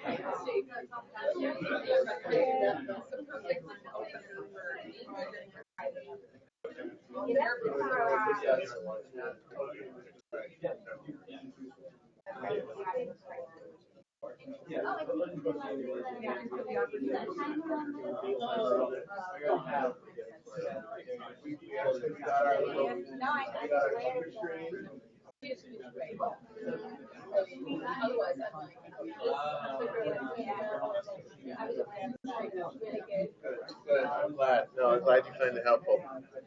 I know. I know. Well, you see how well I do with it. No, you were just being them as one unit. Everyone else together.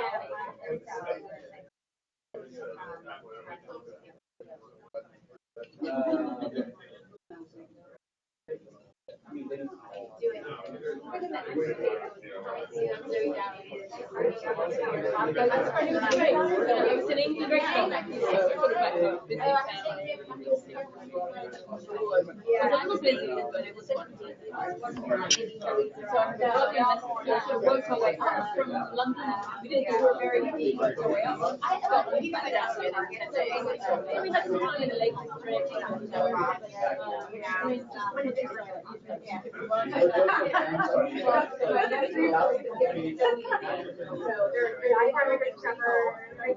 They are unique.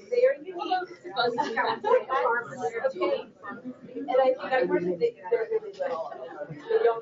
They don't figure out that other people the same thing. I think almost everyone I met, even the people in the north, my family in the north, that I thought might be they were everybody I know just was shocked.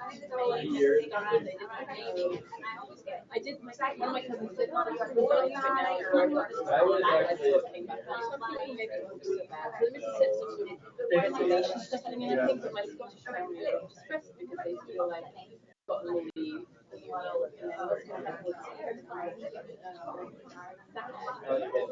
shocked. I felt like I was really out of touch with my homeland. All my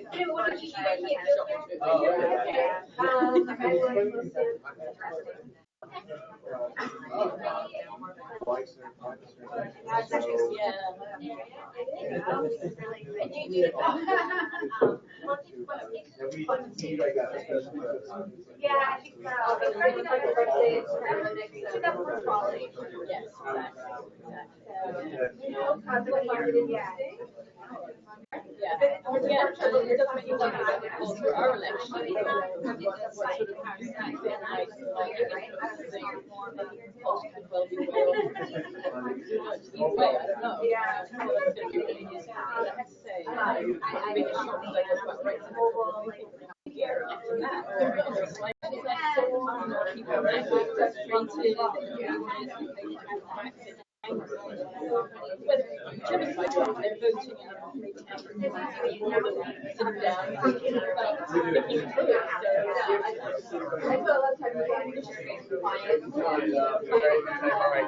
So let me do this.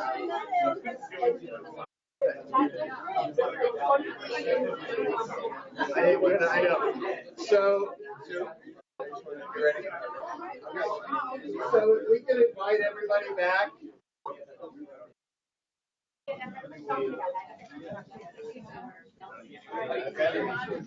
If we can invite everybody in the room here back, and we'll invite our friends who are joining us on our live stream. We're going to get started again with our content in just about 60 seconds. Well,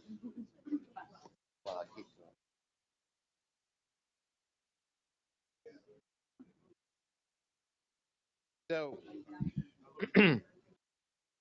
as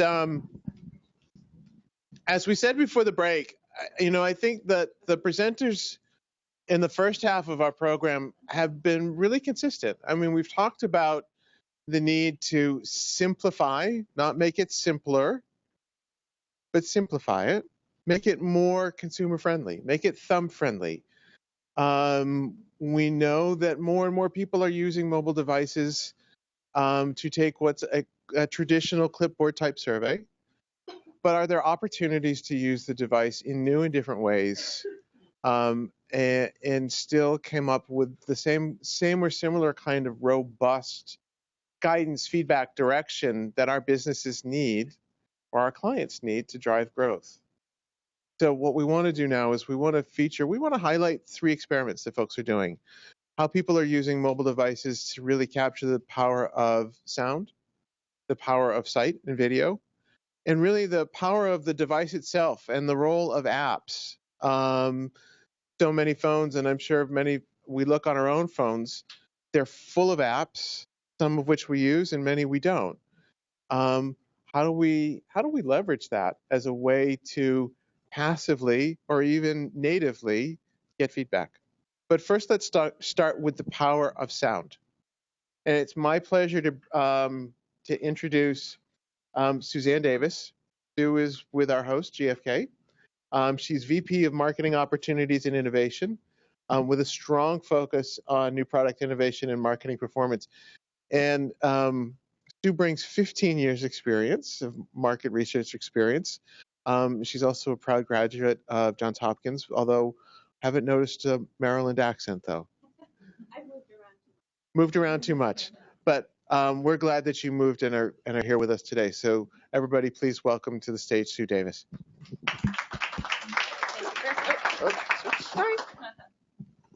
So I'm going to talk to you today about voice, and it's a bit interesting in that we're thinking about this as a new revolutionary way to use mobile, when actually this is first and foremost a phone, which is designed to capture your voice. I know most of us don't actually use that function much, but that is what this device was actually used for originally. And the other thing is, thinking back to one of the slides we saw earlier, when research was first done door to door, people used voice to communicate. And so we're trying to get back to that today with this methodology I'm going to tell you about.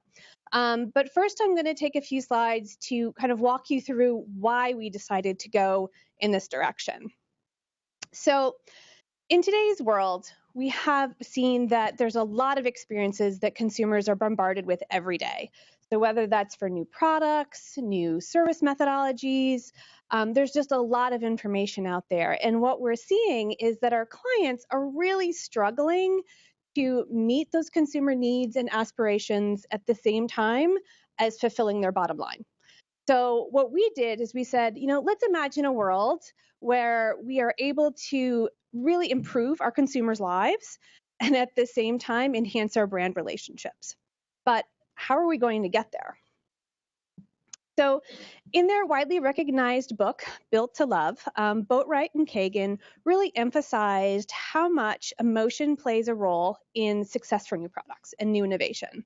And what we can see here in this chart is that brands that can really connect with their consumers do very well in terms of the stock market returns. So if you want to have a successful new innovation, you need to be able to connect to your consumers. But how do we do that? So we really need to connect with emotions. And if you think about some really winning brands like Starbucks, iPhone, people have strong emotions that are tied to those brands. So anything we can do to really capture those emotions and understand what is making people make decisions is going to help us. So what we did here is we looked at Daniel Kahneman's Nobel Prize winning framework in terms of how people make decisions about buying new products.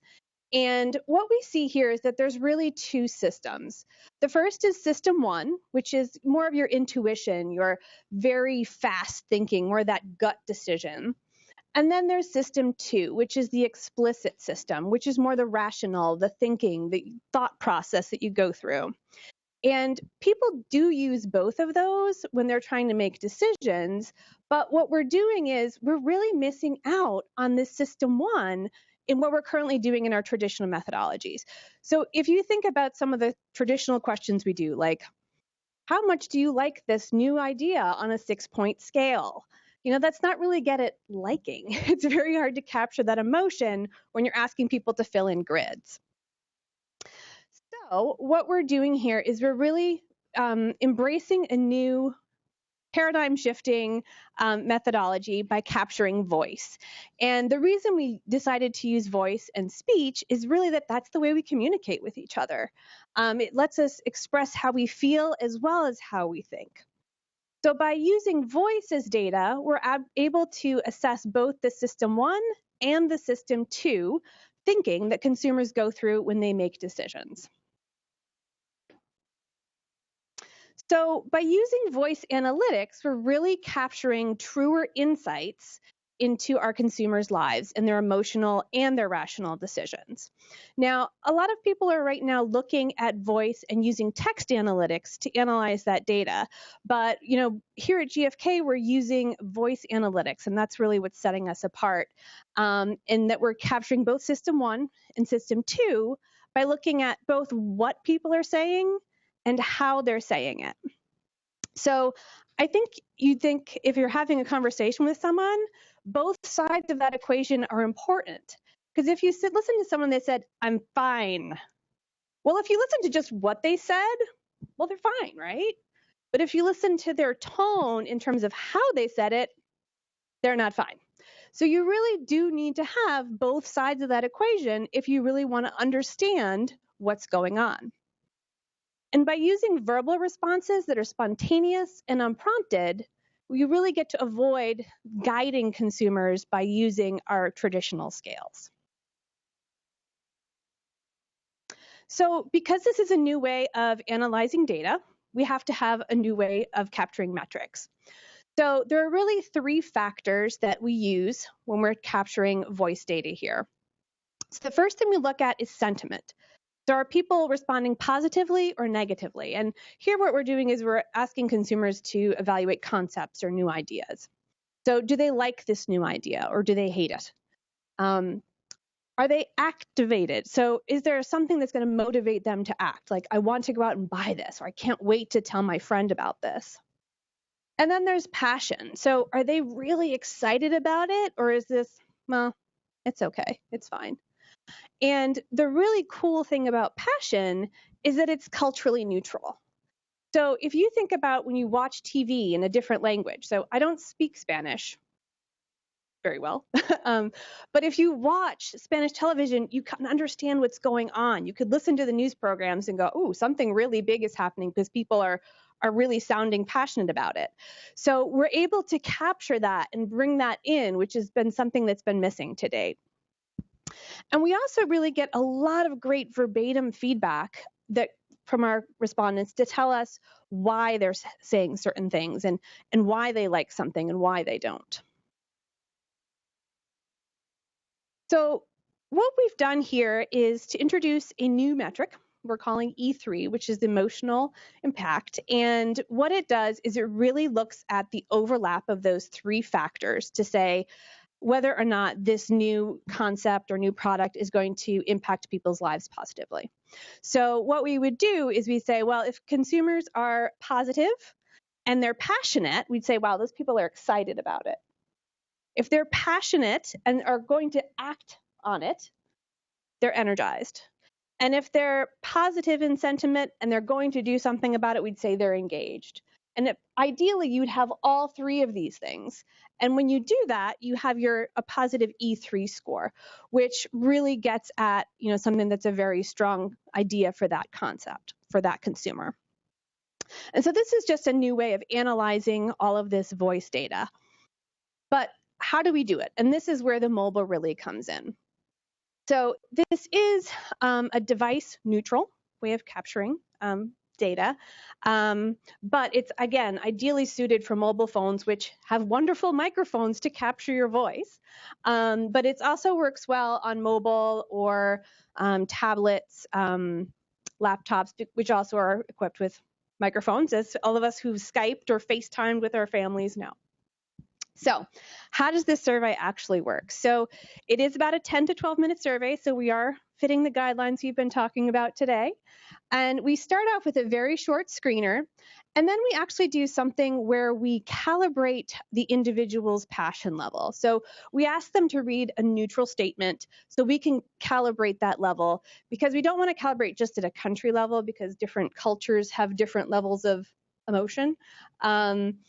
But we do want to capture it also down very much to the individual's level, because I think if you think about the people you interact with every day, there are some people who definitely speak on a monotone, and then there are some people like me who are a little more excited.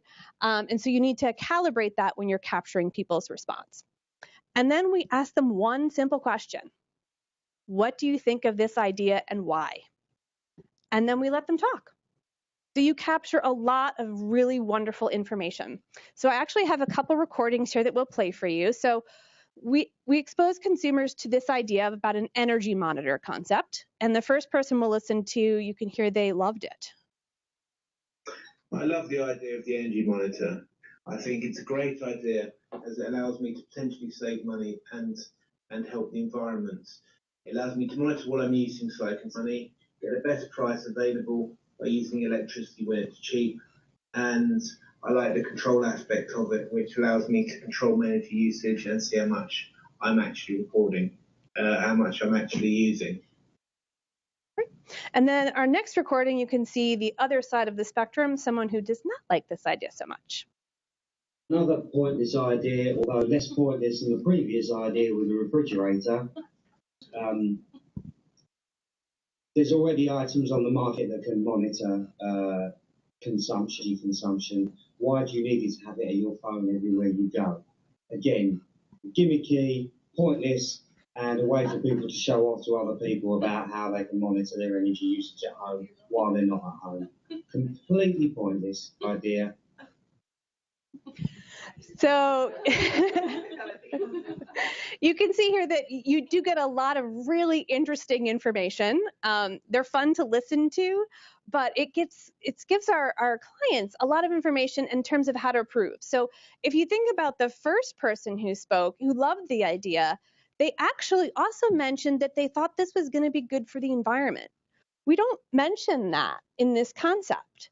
But we actually heard in this research that a lot of people were mentioning that. So we were able to counsel the client that this is a way you could make this even better. It's a great idea, but go even further by talking about how great for the environment will be. And so we're able to use all of this great qualitative information to make further improvements.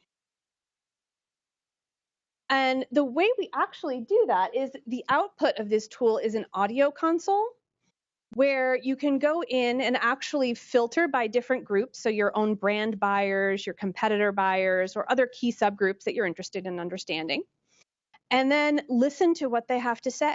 You can also filter by people who were positive to the idea, who had a lot of passion for it. And what this does is you can really use it all the way from your researchers all the way up to the CEO to hear the voice of the consumer. And it really is a great way to have both a qualitative and a quantitative spin on your research. So we typically recommend that you'd have about 300 consumers, and they would evaluate about 5 concepts at a time. So that's a lot of information for your marketing team to work with when they're trying to figure out, great, what are our new products? How do we optimize them? You get a lot of information on a quantitative scale. So just to sum up, really this technology is designed to leverage voice to give us implicit, unstructured data in an engaging, mobile-friendly environment. So again, not a lot of scales. It's really easy. It's one question. You don't have to type anything. You just talk into your phone.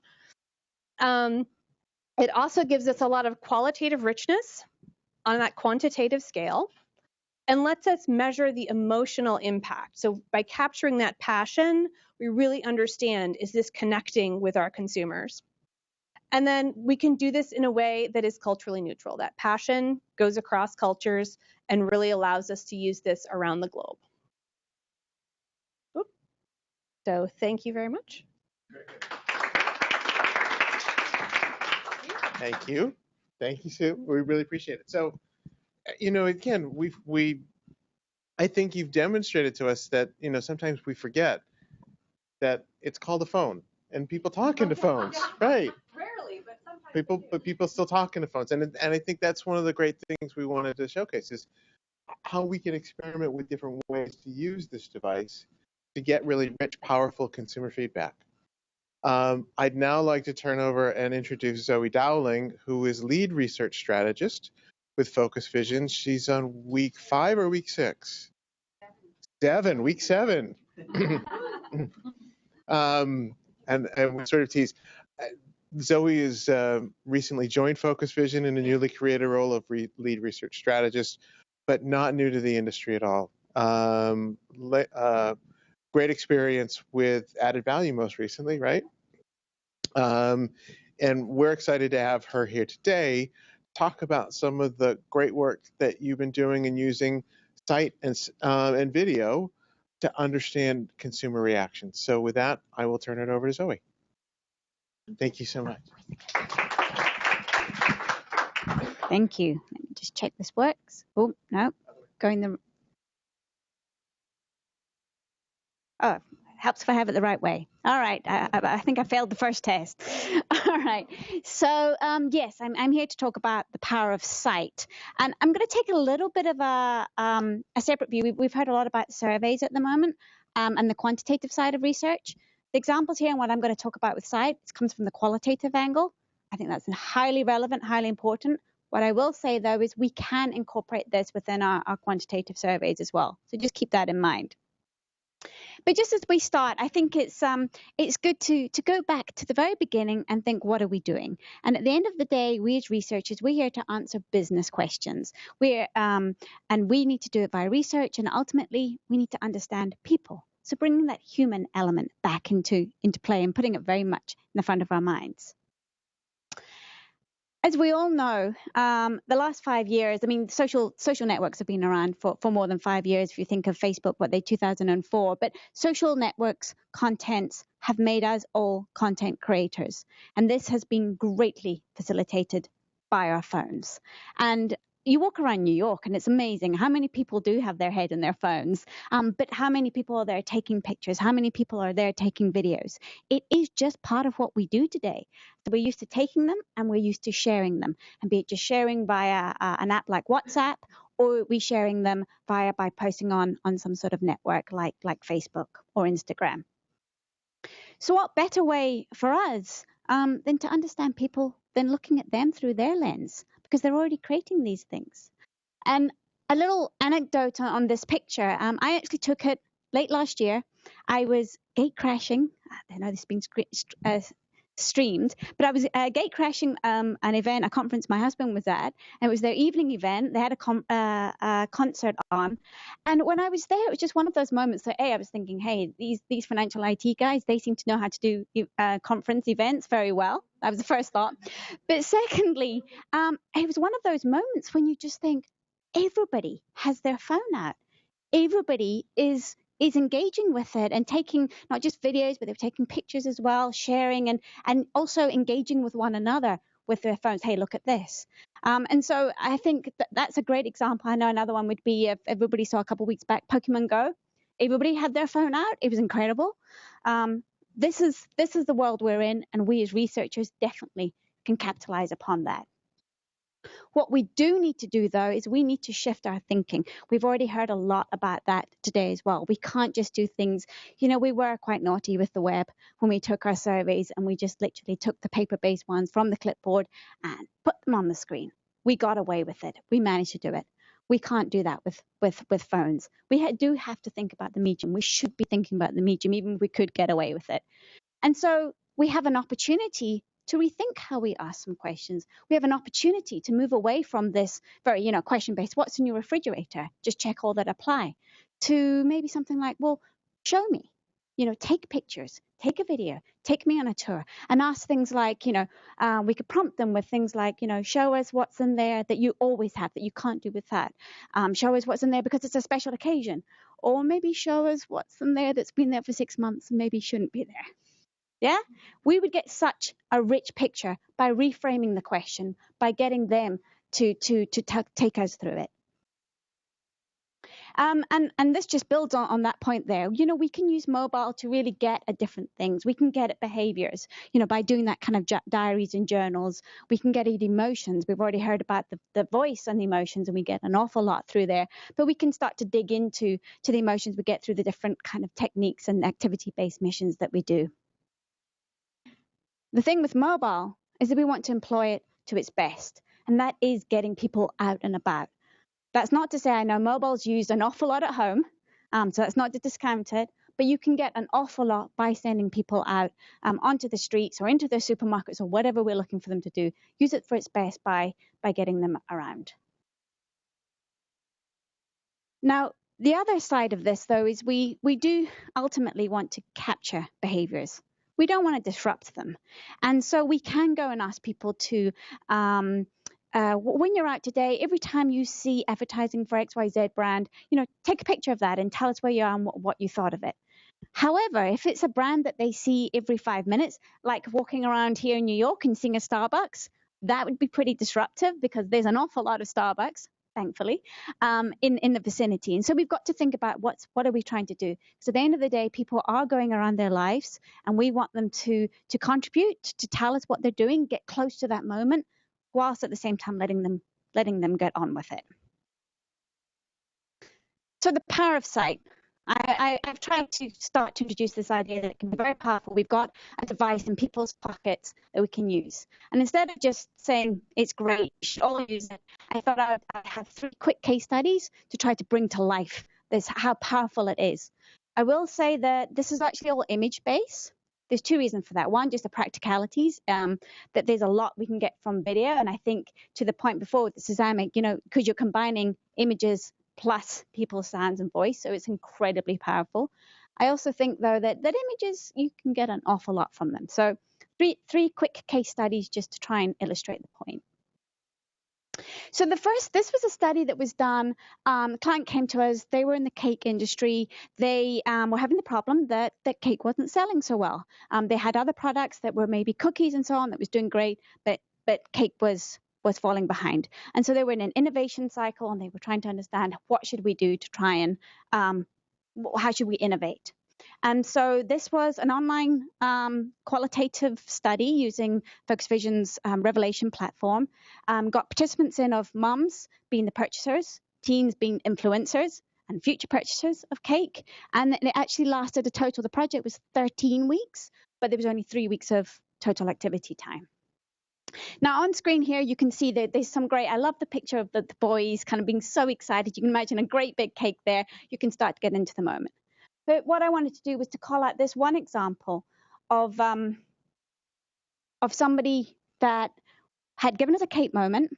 They were somebody that a cake moment was anything that when cake was eaten, or they had cake, or it could just make that moment better. So in this instant, this woman here, and it's a beautiful sentiment, I think, she's preparing her husband's lunch, and she's putting heart-shaped cakes in his lunchbox for him. She makes his lunch because he prefers my food, and it's just another way to show that I love him. And the heart cakes show that I'm with him always in my heart. And that text itself is really sweet. It's very powerful. If we were reading that just as a verbatim that came in, we would say, oh, that's what somebody does. When you have the image there, and you can actually get a sense, you're looking in, and there's a lunch sitting on the cooktop. It's a very humble looking lunch box that's there with his ham sandwich in there, and then these 2 cakes that are, they're nothing too fancy, but the sentiment in there is very special. And that, I think, with the image, it really brings to life what this person does, and it makes it much more powerful than just having that text alone. So moving on. this was a study where we actually wanted to understand the snack aisle and understand there was a client that came, they wanted to launch a new product, and they wanted to understand where should they place this new product, which aisle should it be in, and they needed to understand the whole context around snacking. So it was a multi-country, it was in the US and France, 60 participants, so it was quite large scale for qual, and multi-language as well, but it was very short field time, 4 days.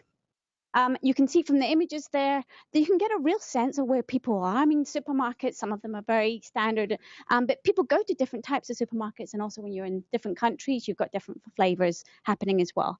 And so you can start to get a sense of the range, both of the different aisles, but you also get to have a view of their carts, which I think is very, very powerful as well for that, to actually see what somebody's put in there.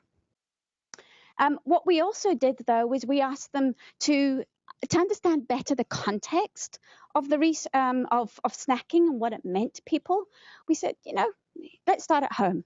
Take your snacks out and put them out on the counter, and then divide them into healthy and maybe not so healthy categories, and then take a picture and tell us about it.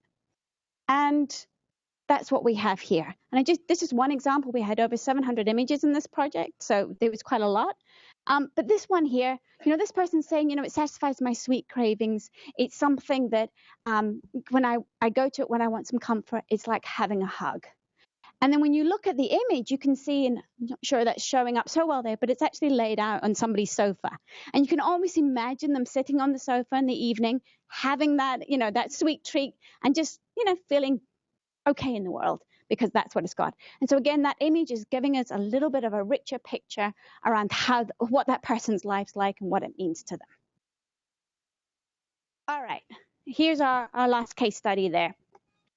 This was understanding the role of dads in household purchase decisions. And so it's wanted to know, this was not that long after the crash, there was more dads at home. Moms have generally been the household purchase decisions. And so there was a shift going on there. So just wanting to try and understand that a little bit better. So it was dads of young children, 3 or younger. This was actually a longer study. It was 3 weeks. And you can see there's lots of nice special moments that came in, dads with their young children, dads out there, I'm going to go pick up the formula or the diapers. In this example, and I have to say it's one of my favorites, this one, to set the context, the dad was taking his daughter to the dentist in that morning, and he made a deal with her. If you're good for the dentist, I'm gonna buy you a toy. So she was good at the dentist, so they went to the toy store, and he got a bit of a surprise. The toy was a lot more expensive than he thought it was. And then you can see, and I'll just read the bit in blue there, but I ended up buying it there at the store because I felt that she'd kept her side of the deal, and I felt if I said we'll get it in a few days because he'd just ordered it on Amazon and it would arrive in the post, I wouldn't feel that I was keeping my end of the deal. And again, a really kind of powerful moment, good insight and understanding those different types of purchase occasions. I think for me, in seeing that image, and this one's maybe not the best quality, but you can get the sense of, can you imagine a little person looking up at that toy on that shelf, and it's just that moment, and you can understand a bit more of the context around the dad's decision there. So I think with all of these, there's a lot of images that we can get, there's a lot of video, there's a lot of media we can get, and it really, really enhances our understanding of the people, because that's what we're here to do, the people that we're trying to connect with and get the insights from. So I hope that has resonated with you as well. Just a couple of final thoughts. We do need to make choices. At the end of the day, we do need to make choices about what is the right research question that we're answering. How are we going to get to this via the questions and the media that we're asking people to provide for us? So one, text, I think, is incredibly powerful. We shouldn't discount it. I would say that there's a scale here. By the time you get to video, you're getting everything, and it's amazing. But we do need to think about not disrupting the behaviors. And we also need to think about our analytically. You end up with 200 videos. That's a lot to go through. And they're not always the best quality. I think we've been there. I can see some smiles here. We've been there. It's not. And so you just do have to weigh up what we're asking people, what's going to get us what we need to do, and think about our times. And I think that is pretty much how I'm ending. We all know, we're all here, and I think in agreement today, there is this device that's incredibly powerful that we should be using. But we do need to think carefully about how we're using it, what we're asking people to do, what questions we're trying to answer, and how we're going to analyze it at the end of the day. And that's it. So, thank you. Thank you so much. Oh, and the stories, I mean, and I think that's one of the great, the power of the tool is the stories are immediate. Would we have gotten that same story from that dad who actually bought the tiger, bought the toy at the store, even though he knew he had researched it and it was more expensive? Would you have gotten if you hadn't had that device with you? That's great. I think the point, and you made the point as well, Zoe, about disruption and interruption. And I think that's what we want to focus on our last experiment that we're going to feature today, is the use of apps. And we all have apps on our phone, and we can all think about the apps that are still there that we probably should delete, but we haven't deleted yet because it's using up space. Well, we wanted to highlight a firm, Manish Jain, who's a principal consultant in digital insights with Unomer, is here to talk about some new technology that they've been developing that can use apps as a way for passive measurement and a way for actually doing native type surveys on mobile devices. So with that, I will turn it over to Manish.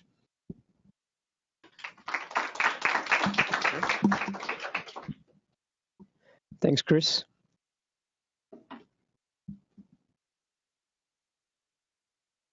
So ARF does stellar work on advertising measurement and works with media buyers, advertising agencies. And today we see that a lot of the ad spend as well as media consumption is moving to digital. And within digital, like the two smartphones. And the way people are using smartphones, it's very different from how you would access things over your PC or laptop or whatever.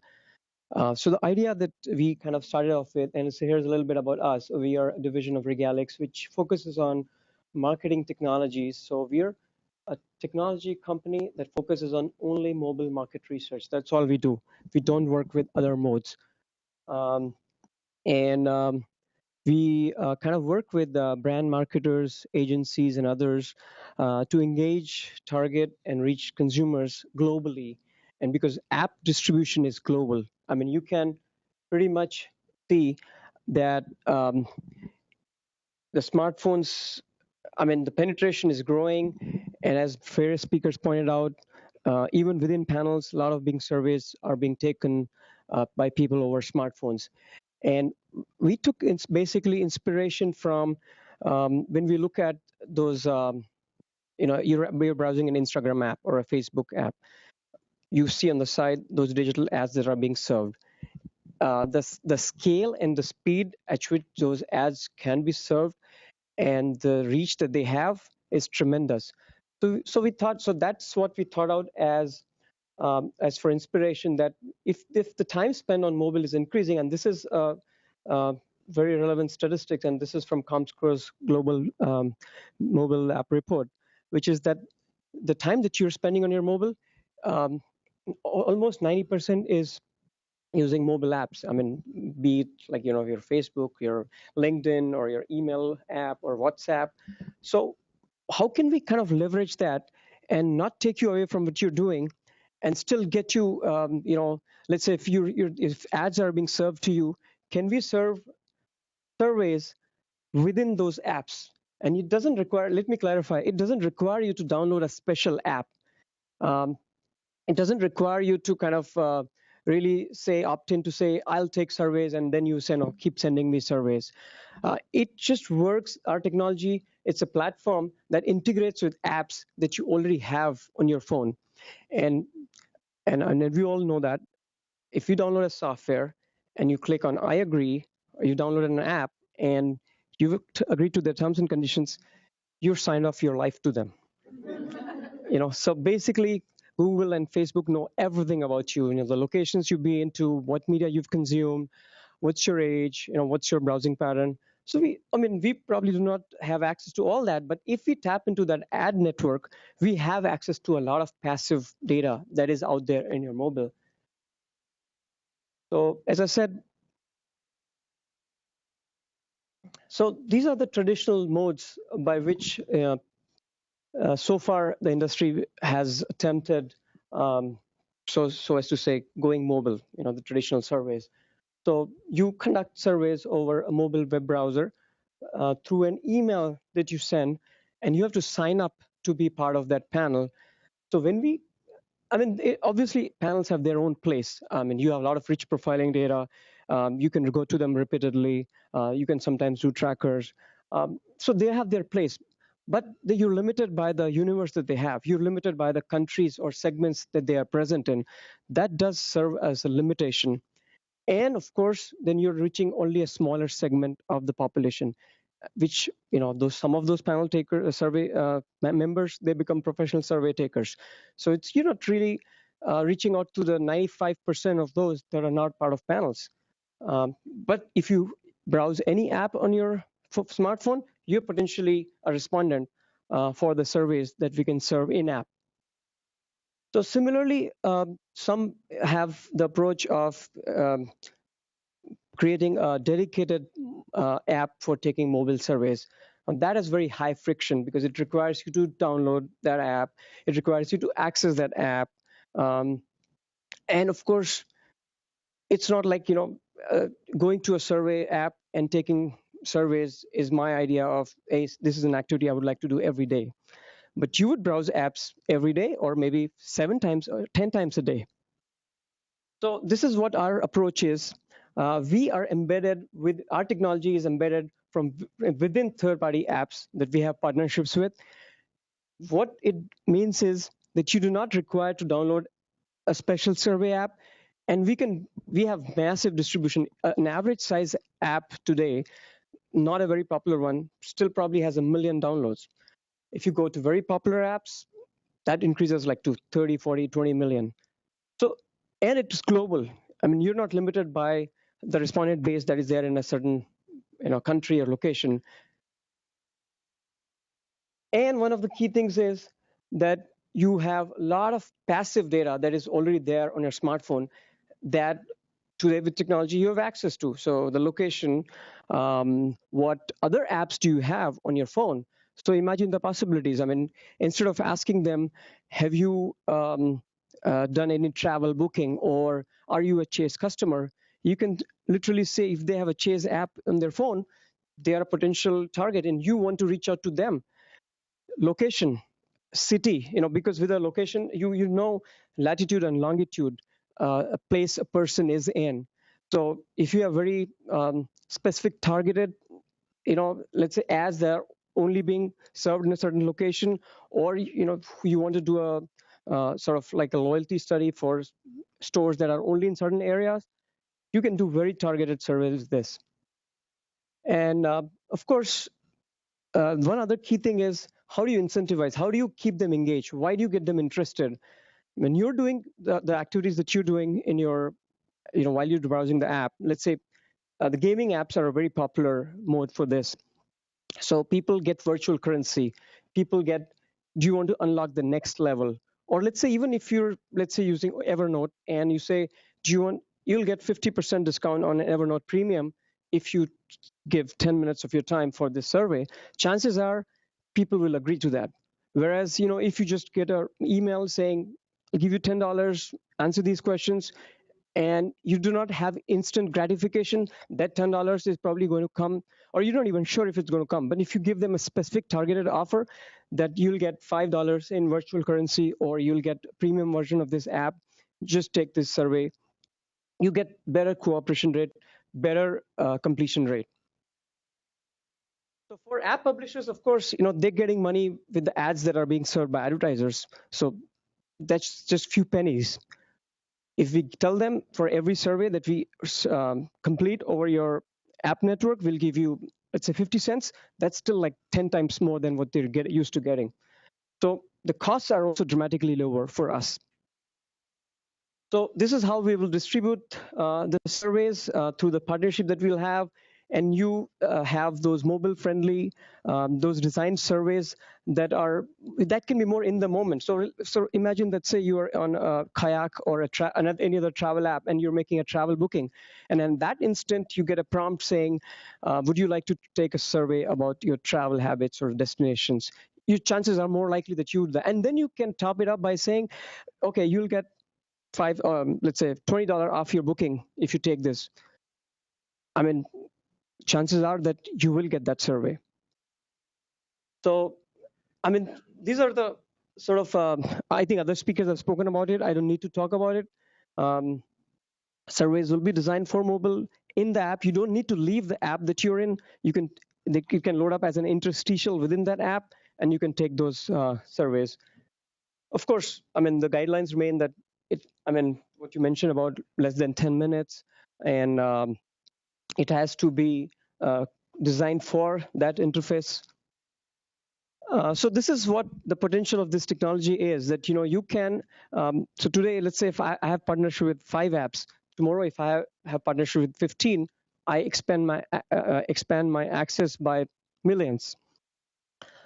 And the behavior data that you get, you're not relying on self-reported data. I'll show you an experiment that we did, which will show that self-reported data is not the best to rely on, because you can actually see if, let's say, that person is what they're saying, and you can put some Trojan horse questions like, what phone brand do you have, to make sure that the respondent who's completed that survey, is he paying attention? Is he a serious respondent, or he's just doing it for that incentive? Because that's data that you already have passively. So if they give a wrong answer to that, that means that's the respondent whose data you want to check out. And it's spontaneous. It doesn't require you to wait till the end of the day or a weekend to check your emails and then answer that survey.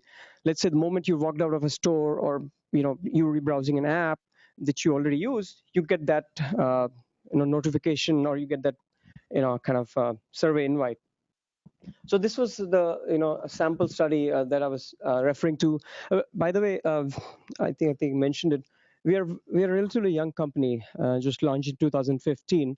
So we kind of presented this platform or product at the APOR conference as well, and we discussed the results of a pilot study that we carried out for a study that was already a published study, and we just wanted to see if the responses or the quality or other correlations are different if you do this via this method. So we conducted 3 short surveys.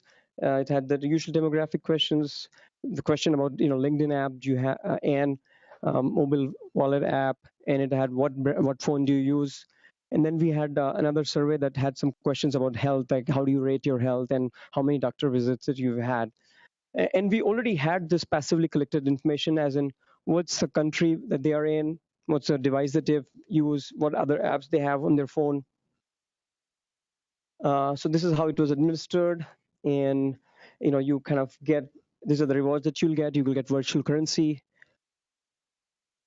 So these are the 2 kind of checks that we wanted to do. How does the self-reported data compare with what we have passively collected, and also compare it with if it's the same accuracy rate as with traditional modes. Now, here I wanted to note one thing. If you can design surveys to kind of catch straight liners. You can design surveys to make sure that you insert some trick questions, but you still have no way to validate with an actual behavior data. But with this, you can actually validate because you have those passive data that is already residing on their phone. So we also wanted to see if images improve recall, and whether. So these are the 2 questions we asked, and we have half of them we showed the image, LinkedIn logo. Other half we just show the name. And do images, so the other thing that we kind of other thing that we wanted to see was whether the type of image that you show for that in-app survey, does it affect how your response would come? So, for the half of the respondent base, we would show how do you rate your health, and show like a fitness enthusiast versus, let's say, a sick woman, and how the results would differ. So this was the profile of respondents, participants who responded. And this was just a pilot study. So we just launched it. We just ran it on one app. This was falling out naturally. There were no quotas. But if you, and this was on a gaming app. So obviously it had more male kind of sample. But you can launch it for any kind of type of app that you want. So let's say if you're targeting women, you can launch it on apps that a woman would more likely to have. Or you can launch it with, let's say, an app that an investor is likely. So if you're targeting high net worth individuals or investors, you can specifically target them by the apps that they have on their phone. And as you can see is you reached out to 51 countries. And here we didn't limit the countries that this got served in, but you could limit that. You could say, I only want those in US, Brazil, so you could kind of control that. And as you can see here, the self-reported data, we got 80% accuracy rate, which is not bad, but it's not good enough. As in the self-reported, so people who said what phone brand that they have versus what we know that they had was 80%. But we could identify which those 20% are that haven't given the right answer to a simple question. You can always remove that data. So this was the summary of the results that we, and this was just, as I mentioned, just run on one app. So we did this in 2 weeks, but today we could complete this survey with 1,000 responses in 3 days, which is what it gives you the dramatic scale, because we are distributing through the in-app networks. We're not sending out through an email or whatever. And surprisingly, we found that there was no significant effect of the image. That may be because we were showing the LinkedIn app and the logo and the LinkedIn name, which is a fairly well-known name, so everybody knows. Nobody gets confused with anything else. And we did get surprisingly less correlation. So we had expected those who said that they rate themselves as good health to have less, to say that they have less number of doctor visits, but we didn't find that. So in conclusion, this is what I want to say. This is by no means an exclusive method that you can do away with other methods. It works in conjunction with others. However, the reach it gives you, the potential it gives you to correlate it with some of the other information that you already have through your phone, that's what makes it sort of unique. You can target, as I said, based on your profile that you already have on your device. And it's in the moment. You're not waiting for somebody to check their email or after the effect. So if, let's say, somebody's running an ad, let's say NBC runs an ad to advertise Olympics, you can literally within a day launch this and say, hey, have you seen ads on Olympics? Are you aware the Olympics are starting from August this, and are you interested in watching it? Do you know what channel it comes on? That media giant can get instant responses because they are distributing this. They're spending on digital ads. That's what idea is. Just instead of ads, get this through surveys. Well, that's it. If any other questions, happy to answer. Thank you so much. And again, I think what it shows, it shows that there are new tools. I mean, I think we talked about the rapid pace of change and how Moore's law applies here in our industry as it does for anything else.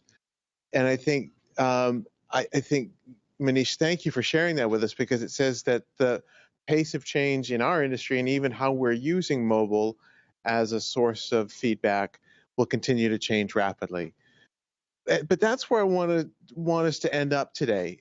So before we open the bar and uncork the wine and all that, I'm going to put everybody to work here, because I think we've seen. Look, I think our opening was all about, we know we need to do better. We know consumers are using mobile devices more and more often to respond to our traditional surveys, so keep it under 10 minutes. That's where the growth generation is. And as many have talked about successfully accomplishing, or as Jackie instructed us, design a thumb-friendly survey to meet those standards. And we've seen some great experiments. And I guess the feedback this morning was all pretty consistent. I mean, I don't know that one of us as speakers we were in violent agreement. Would you say? Absolutely. So here's my question to everybody here in this room.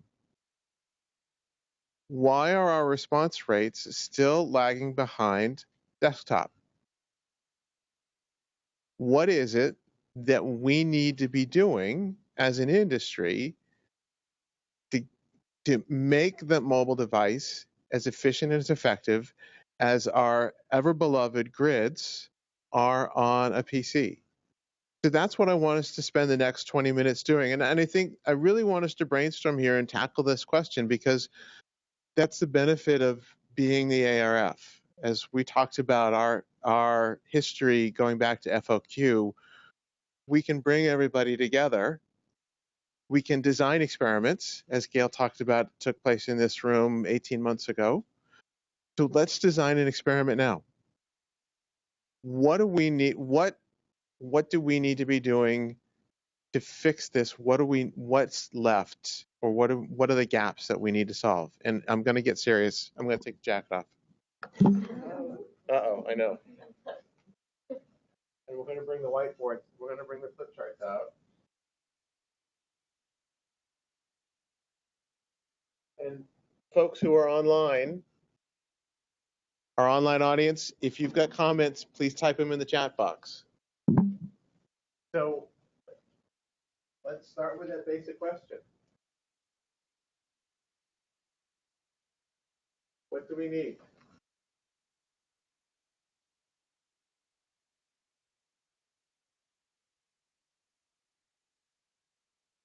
What's it going to take?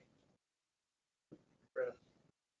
I'm just thinking about what we don't know by not reaching everybody. We don't know how representative we are of our audience by not knowing who's not taking on mobile.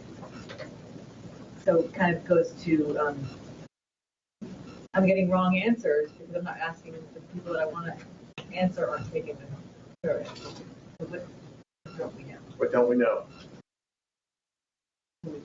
So, yeah, I think that we have seen today some great examples of knowing what's our 10 guidelines for designing a mobile first survey. What perhaps where the gap may well be is applying that as researchers to our current studies. And so, we know that when we went to the web, we did just basically transfer the way that we asked questions previously, whereas this is forcing us to maybe change a bit. And maybe that's where the gaps is, that we know that there's tools available, interactive grids or dynamic grids, but how do I really translate that if I've got a brand tracker or if I'm doing a concept test or whatnot? So how do I really translate this? That's okay. That's great. Thanks. Susan? I think from my perspective, the biggest challenge is convincing the non-researchers. Oh. Because I deal with clients every day who come to me and say, okay, here's the questions I have. And I'm like, well, that's a 30-minute survey. And I've talked you out of 15 minutes of it already. So how to convince non-researchers that the quality of the data would be better to stick to a shorter, mobile-friendly survey than the 30-minute survey that they're used to. Okay. What can we be doing to help in that perspective? Brainstorm here. I don't know the answer. I honestly don't think they see this sort of information. Like, I don't know how much we're pushing this outside of ourselves. Like, we're all in agreement, but if we're not telling our clients, the reason I'm trying to make you do a 10-minute survey is because of X. Could you show the difference between two surveys, one that's long and one that's short? Maybe, and show that you basically get the same information. I mean, of course, I think of it. You get the same information with a shorter survey. You don't really need all that. I mean, how many times do you go through the results of a survey and there's only 3 questions that you really actually care about at the end? The rest of it is like, yeah, I don't care. I'm like, if you could just show that at the end you have you're getting to the same vision. Yeah, we need them to be more choiceful. Choiceful, yeah. Have them take it. Have them take it. There you go. I don't know. brownie mix home and my wife doesn't think it has enough nuts in it, right? So now we're formulating it with more nuts in it. Have them take it or have their family take it, right? And then bring it back. The best way I ever got segmentation information to land was to have the people actually take the segment and find out what segment they were in, and then all of a sudden they were like, you know, they could view it differently. Just to build on what you're saying. Right. One thing we've actually tried is putting all the important information first. So even if they drop out, you still get the data at the beginning. So you may not get all the data you want at the back end of the survey, but you'll still get the important information first. So let me challenge that, because I want to ask opinion on this, because we've had this question recently in the ARF. Somebody asked us, what's our policy on partial data sets and partial responses like that? So, I mean, I think it's a great solution. How do we deal with that? What do people think? I think we could do a lot more educating and sharing about how you can really make that work. Okay. That you can have a large data set, give partial information, and match the data together. There are different ways, there are different methodologies to do that, and we've been doing some experiments. I'm sure others have too, but I think publicize, educating more on how that works. And it wasn't to put you on the spot, right? Because I think it's a really good point, and I think this is I think the challenge, and sometimes the dichotomy we face is we've been brought up with the rigor and standards, which we believe in, and yet we're faced with some of the realities of the limitations, and so we're going to have to move forward and sometimes let some of those. We're going to have to maybe, I would say, bend the standard, but understand what we're giving up. There's definitely the mentality out there, all or nothing at all, when it comes to the back end of the data. Yeah. And that's something that could definitely change. Yeah, I would definitely echo that, right? Because when we report it, we're charged with just give me the top three. So what are the top three questions? If you only have three questions, what are the top three questions? Or what are the must-have information? The nice-to-have information, you can have a partial data set, right? Because it's nice to have, it's not a must-have. Must-have information, you got to have everything. Not everything. Must-haves. Yeah. So if we could get our clients to focus on those must-haves, and say, that's all I'm going to program for you. That's all we're going to do. That's all we're going to ask. That's it. That's it. Thank you. That's all, folks. Maybe we could get there. To build on that, I think part of the challenge we have from that is that we've been in this beautiful golden age of just being able to collect data and have it in our back pockets just in case we need it. And so there is, I think, a mindset change that needs to take place. That we need to find out our top three, and if we can't get it through partial data, other information, then we'll go back and feel like, that maybe overused word, that agile approach, where you can, like, let's figure out what we're getting from this data, and then let's go do a follow-up. And if it's only a 2 to 3 question follow-up, that could happen in 2 to 3 days. Right. Rather than 30 minutes. Yeah, the whole thing, including the follow-up, could be just as short as the. Yeah. I'm going to push back a little bit, only because I've spent so much time with large data sets, kind of thinking and musing over large data sets to come up with a story. Yes. And so if you guys said to me as a client, I can only have 3 questions, that gets very difficult for certain topics. For maybe there's efficiency topics you can get through, sort of awareness and action topics you can get through very quickly, but like, really kind of framing a demographic. I've done a lot in my career. That's hard to do with 3 questions. So if I had no choice at all, I'd do that chunking approach that was mentioned. Okay. I would plan to go into groups, and they'd have to align on certain characteristics, so I'd know they were similar enough to who I was talking to. Yeah. But I just the idea that I would have to live with 3 questions for a very big thought piece on a generation. It makes me nauseous. I need more information because I'm trying to tell a story that's never been told before. There are plenty of categories where it's that clean. Yeah. But there are some that are not, and I would rather, if I had no other choice, I could not. And this is what we wanted to get to. So there isn't going to necessarily be a single right solution. Let's figure out what the solution options are. we'll prioritize them, and then we're going to go experiment. We're going to go test these. That's what we can do with the ARF and with your help. So, but go be first in the room. Yeah, I was going to say, I think one thing is incorporating more big data. You know, we get used to using survey tools because that's what we've traditionally used in the past, and we kind of have a surveys as a go-to without really thinking about how much is available in big data, and how a lot of times it can even have portray more things and be more accurate than what we can get by just asking recall. So making sure we're using all available sources of data to us. That's great. Really good at that.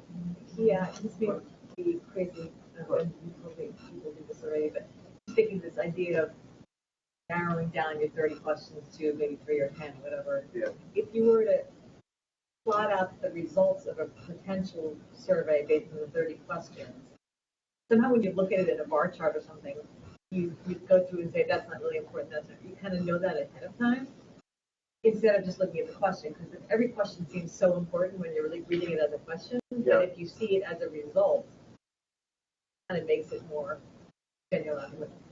Well, because back in the day, right? Back in the day. So that's the way we were taught to write a survey. Don't write the survey, write what you would use the data for. Right. Yeah, and then So go we from don't do there. that So enough. yeah, no, we don't do that. And for the people who are the researchers, they're the ones who are going to look at the results. Yeah. And so is this really what you're asking? And then we can automate that, automate. Mm-hmm. We can. Are there other things, other experiments, other things that we think we ought to be, that we can do with our little mobile devices that we haven't yet done yet? Our little mobile devices, which are not, I mean, they're getting bigger. They're getting bigger and they're getting smaller. Or Probably some geo stuff. geo stuff. Yeah, the whole, what happens when you're at a location, especially at the transaction level in the retail space. Yeah. That's just such a moment that none of us really have thought through to be delightful. If we can make it delightful, then the chances are you might get some information out of it. And that's definitely growing right now, Yeah. Basically, Yeah. they're asking the surveys after someone walks out of the store. So really taking advantage of it. Right. I just wanted to build, I think it's with all of those points about geolocation, so building in all the big data, Yeah. and not forgetting small data as well, because you can get a lot if you are just to look at some things more qualitatively. You don't always have to ask on such a large level. Maybe that could give us an element of richness. Really good point. Is there a burning issue we've overlooked right now? I mean, what is it? Go ahead. What? What kind of wine is it? Sorry. What kind of wine is it?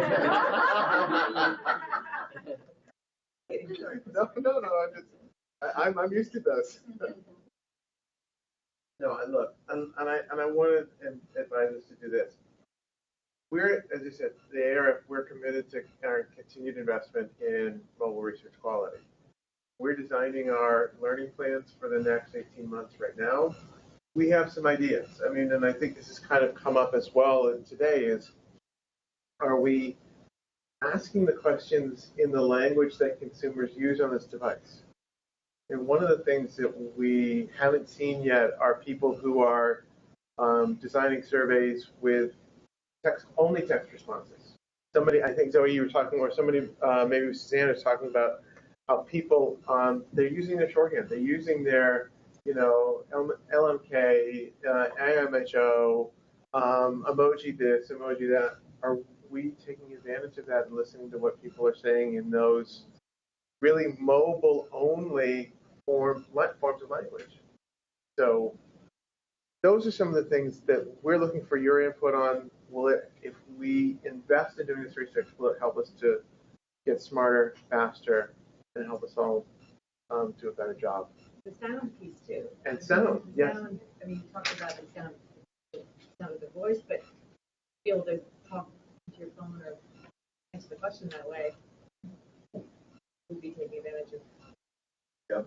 And there's so much sophisticated technology nowadays that allows us I think you had mentioned it before. to analyze that, which perhaps didn't exist just a few years ago. So do people realize that it is actually practical to have people do open-end whiteboards and analyze them? I think some people are afraid because they think of the piece at the end, the back end, the data analytics, but it is more practical to do it now. But what about the flip? Like, should we be doing more of that when we're asking our questions? So should we be having a video welcome on screen one to make it a lot more personable? Yeah. To take advantage of that device the way we ask the questions. And I think that there is a bit of balance there, because if so many people are now like, oh, I'm waiting in line at the grocery store, I'll take my survey. If something's like, welcome to the survey. In the grocery store line, that might be a little disruptive to every point.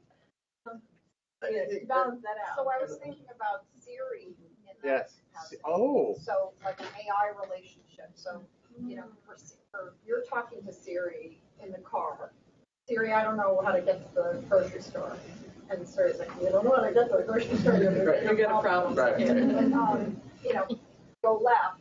And and by the way, that Dunkin' Donuts has got a discount if you answer 5 questions. Yes. And so it's a personal relationship with Siri and some of the other products. Maybe it's in a more intimate setting, ideally, I don't know. Yeah. Well, Siri, I'll talk to you later or something. Right. Siri, not now. Siri, I think we have one. Yes. I'm not usually in these meetings, but actually, I think that was actually quite interesting to sort of try a survey through Siri, talking to them. But I was listening, you were talking about Pokemon Go, and I actually have a 25-year-old daughter who's done that for 2 weeks, and I think that's about all she's done. But I don't know if you've done this, but the idea of looking for your response rates, if your survey is designed more like a gaming type of thing, because if you think about what they're doing on the phone, a lot of it is for fun and it's gaming. And, so to put the survey that way, if it doesn't feel like that, then it might feel like work, like it's your email or something like that, more so than fun. So I don't know. Just the thought, if the surveys you do 2 surveys, one's more traditional that way and one becomes like a game, maybe at least with a millennial that might work. I think it's a really good point. I mean, It's how you incentivize, I think. Yeah. How you taking care of your respondent, the engagement of the respondents, and ideas of what works with certain groups of people, either Amazon or virtual gaming reality token. and I think That's extremely important. even as Keep that Manish in mind. was saying that was part of this. I mean, having the right incentive at the right time in a way that's not intrusive can be a way to increase that per level of participation.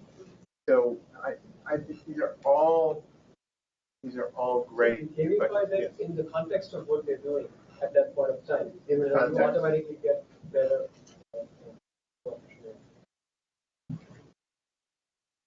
For the business travelers, points. Mileage. Yeah. Or recipes. Expense recipes. Yeah. Yeah. Try this. I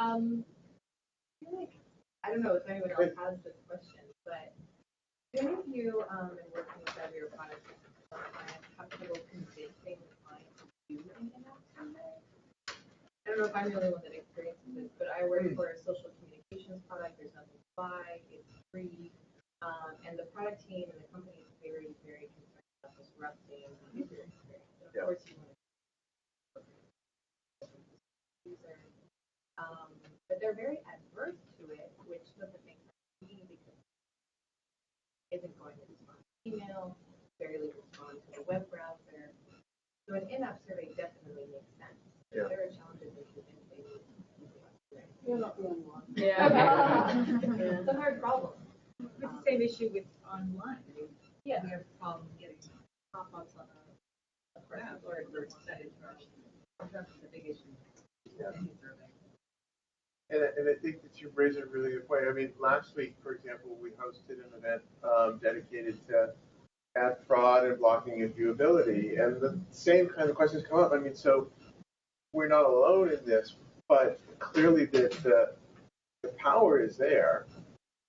We're all dealing with the same challenge of how do we either ask the consumer for feedback or give them an opportunity to give them information through our advertising in a non-intrusive way that they are willing to share with us.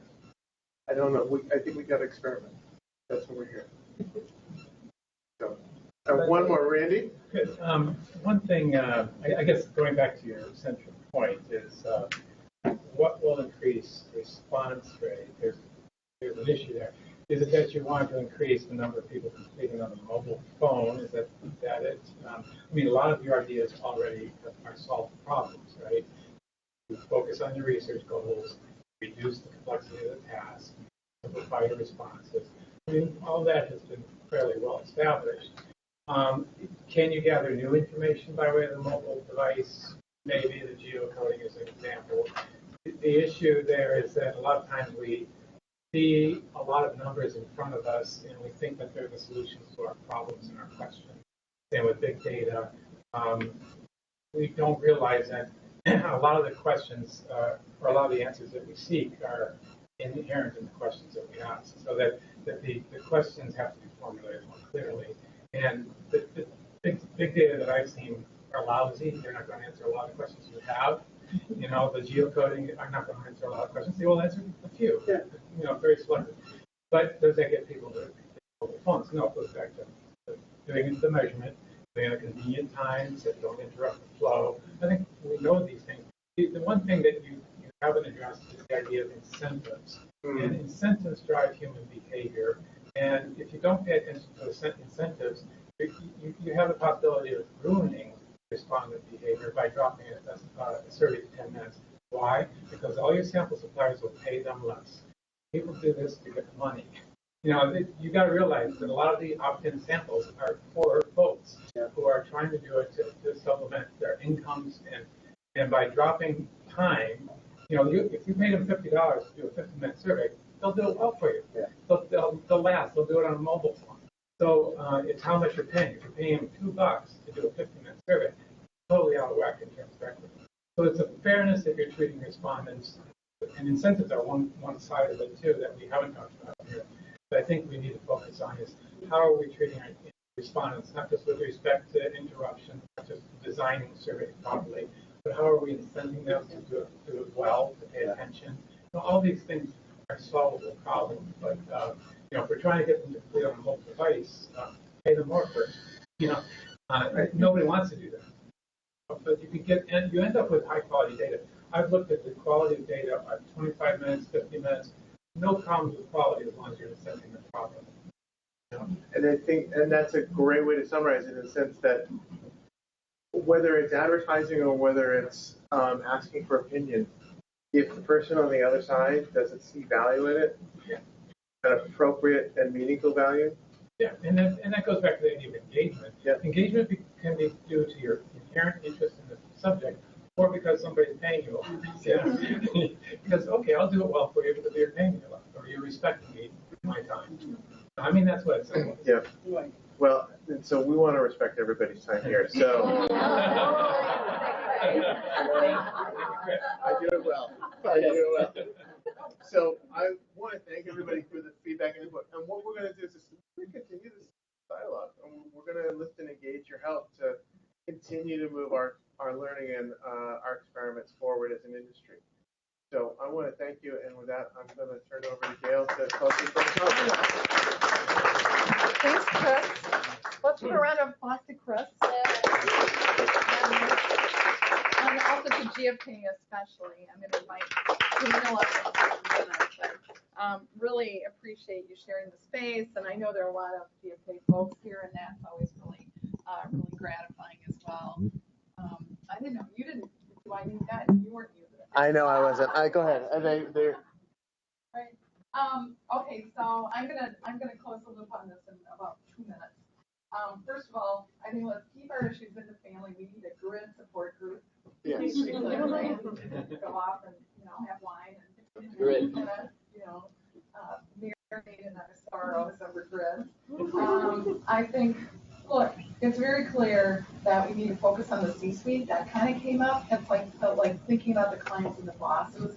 And I think with that in mind, I really want to go to Suzanne's world, which is the one where there's 100% new product launch successes. I dreamed of that world. I never got even remotely close. But the aspiration of like, what would it take? And that's why I really love the way you put your whole facilitated session together, Chris. I think that's exactly the right question. What is it going to take? Think about this stance. When I was in my former life at General Mills, what we did is we basically did spend, measure, and pray. We weren't really sure if we were measuring the spending that we did, but we were sure working hard on it. And then, but you all know that shadow of a doubt that you have. You're just like, I don't know. So I like the way you posed your question. Where the world that we really need to try to get ourselves to is experiment, learn, and scale. And the more we can collaborate, that's why I really like these events. It's why I came to New York, moved to New York City, and this job was to help facilitate these connections so that we can get together and find partners. Everybody isn't going to like everybody, but any two people that get together are going to do better than what any one of us can do alone. And I've been studying. I love to learn about leadership, and I love to read. And so I've been studying David Ogilvy, who's one of the people that we get to talk about the David Ogilvy Awards. And I thought, well, we can't stand up there and give awards if we don't really understand the person. He has these 10 leadership traits. And the one that I really love that I think is going to help us through this, and what's it going to take, is a streak of unorthodoxy and being creative innovators.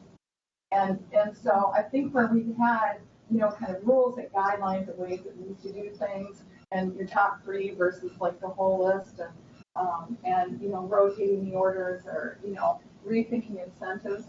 I want to challenge personally as a researcher the notion of device agnostic, and I want to suggest, based on what I heard today, how about taking advantage of the special benefits of the device? How about things that only you can do on a mobile? That's what the presentation started to build for me.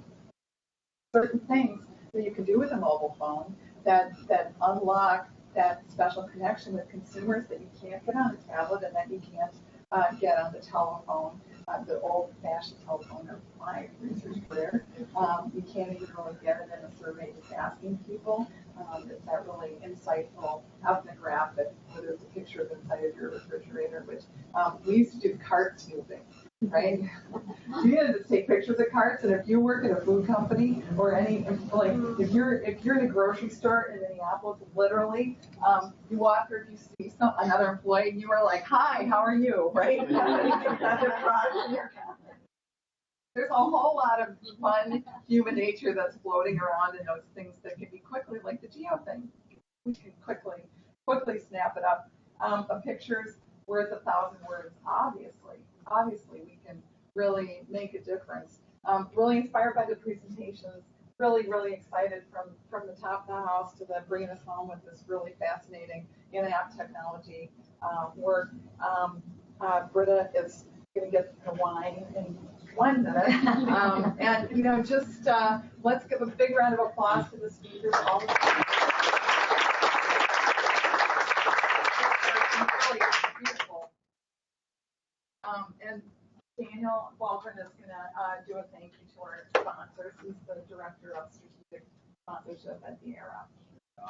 As Gail said, it's not an ARF event without beer and wine at the end, which we of course need sponsor support for. But other than that, and more importantly, we support in our initiatives and research that we use to support our members, which Focus Vision GFK has always been great supporters of in this field. So I thank you for that.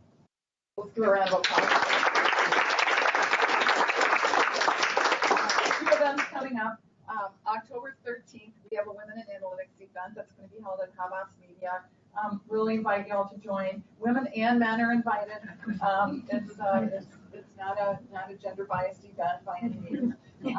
And we're gonna have a coach come, and she's gonna be doing a whole workshop around presence and having presence. And if you think about the world we're trying to create, when you really create a lot of change and influence, changed, then this is the kind of skill that really it really comes in handy, and I think we can all use that. And this whole thing of getting together and skill building together, what she does is she actually has people practice what they would say to their boss when they go back, and she sets it, and we film it on your mobile phone, right?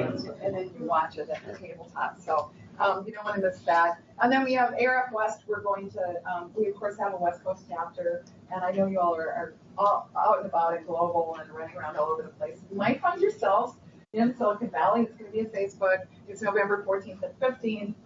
Eric Zunchik, whose name I totally butchered, but I got a chance to interview him in Cannes.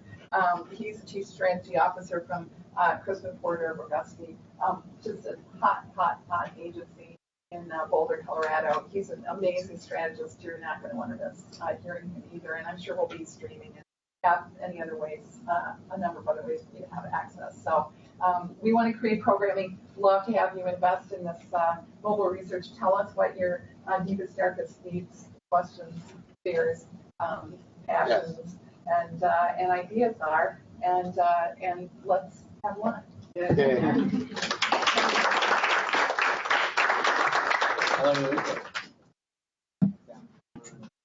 Saturday.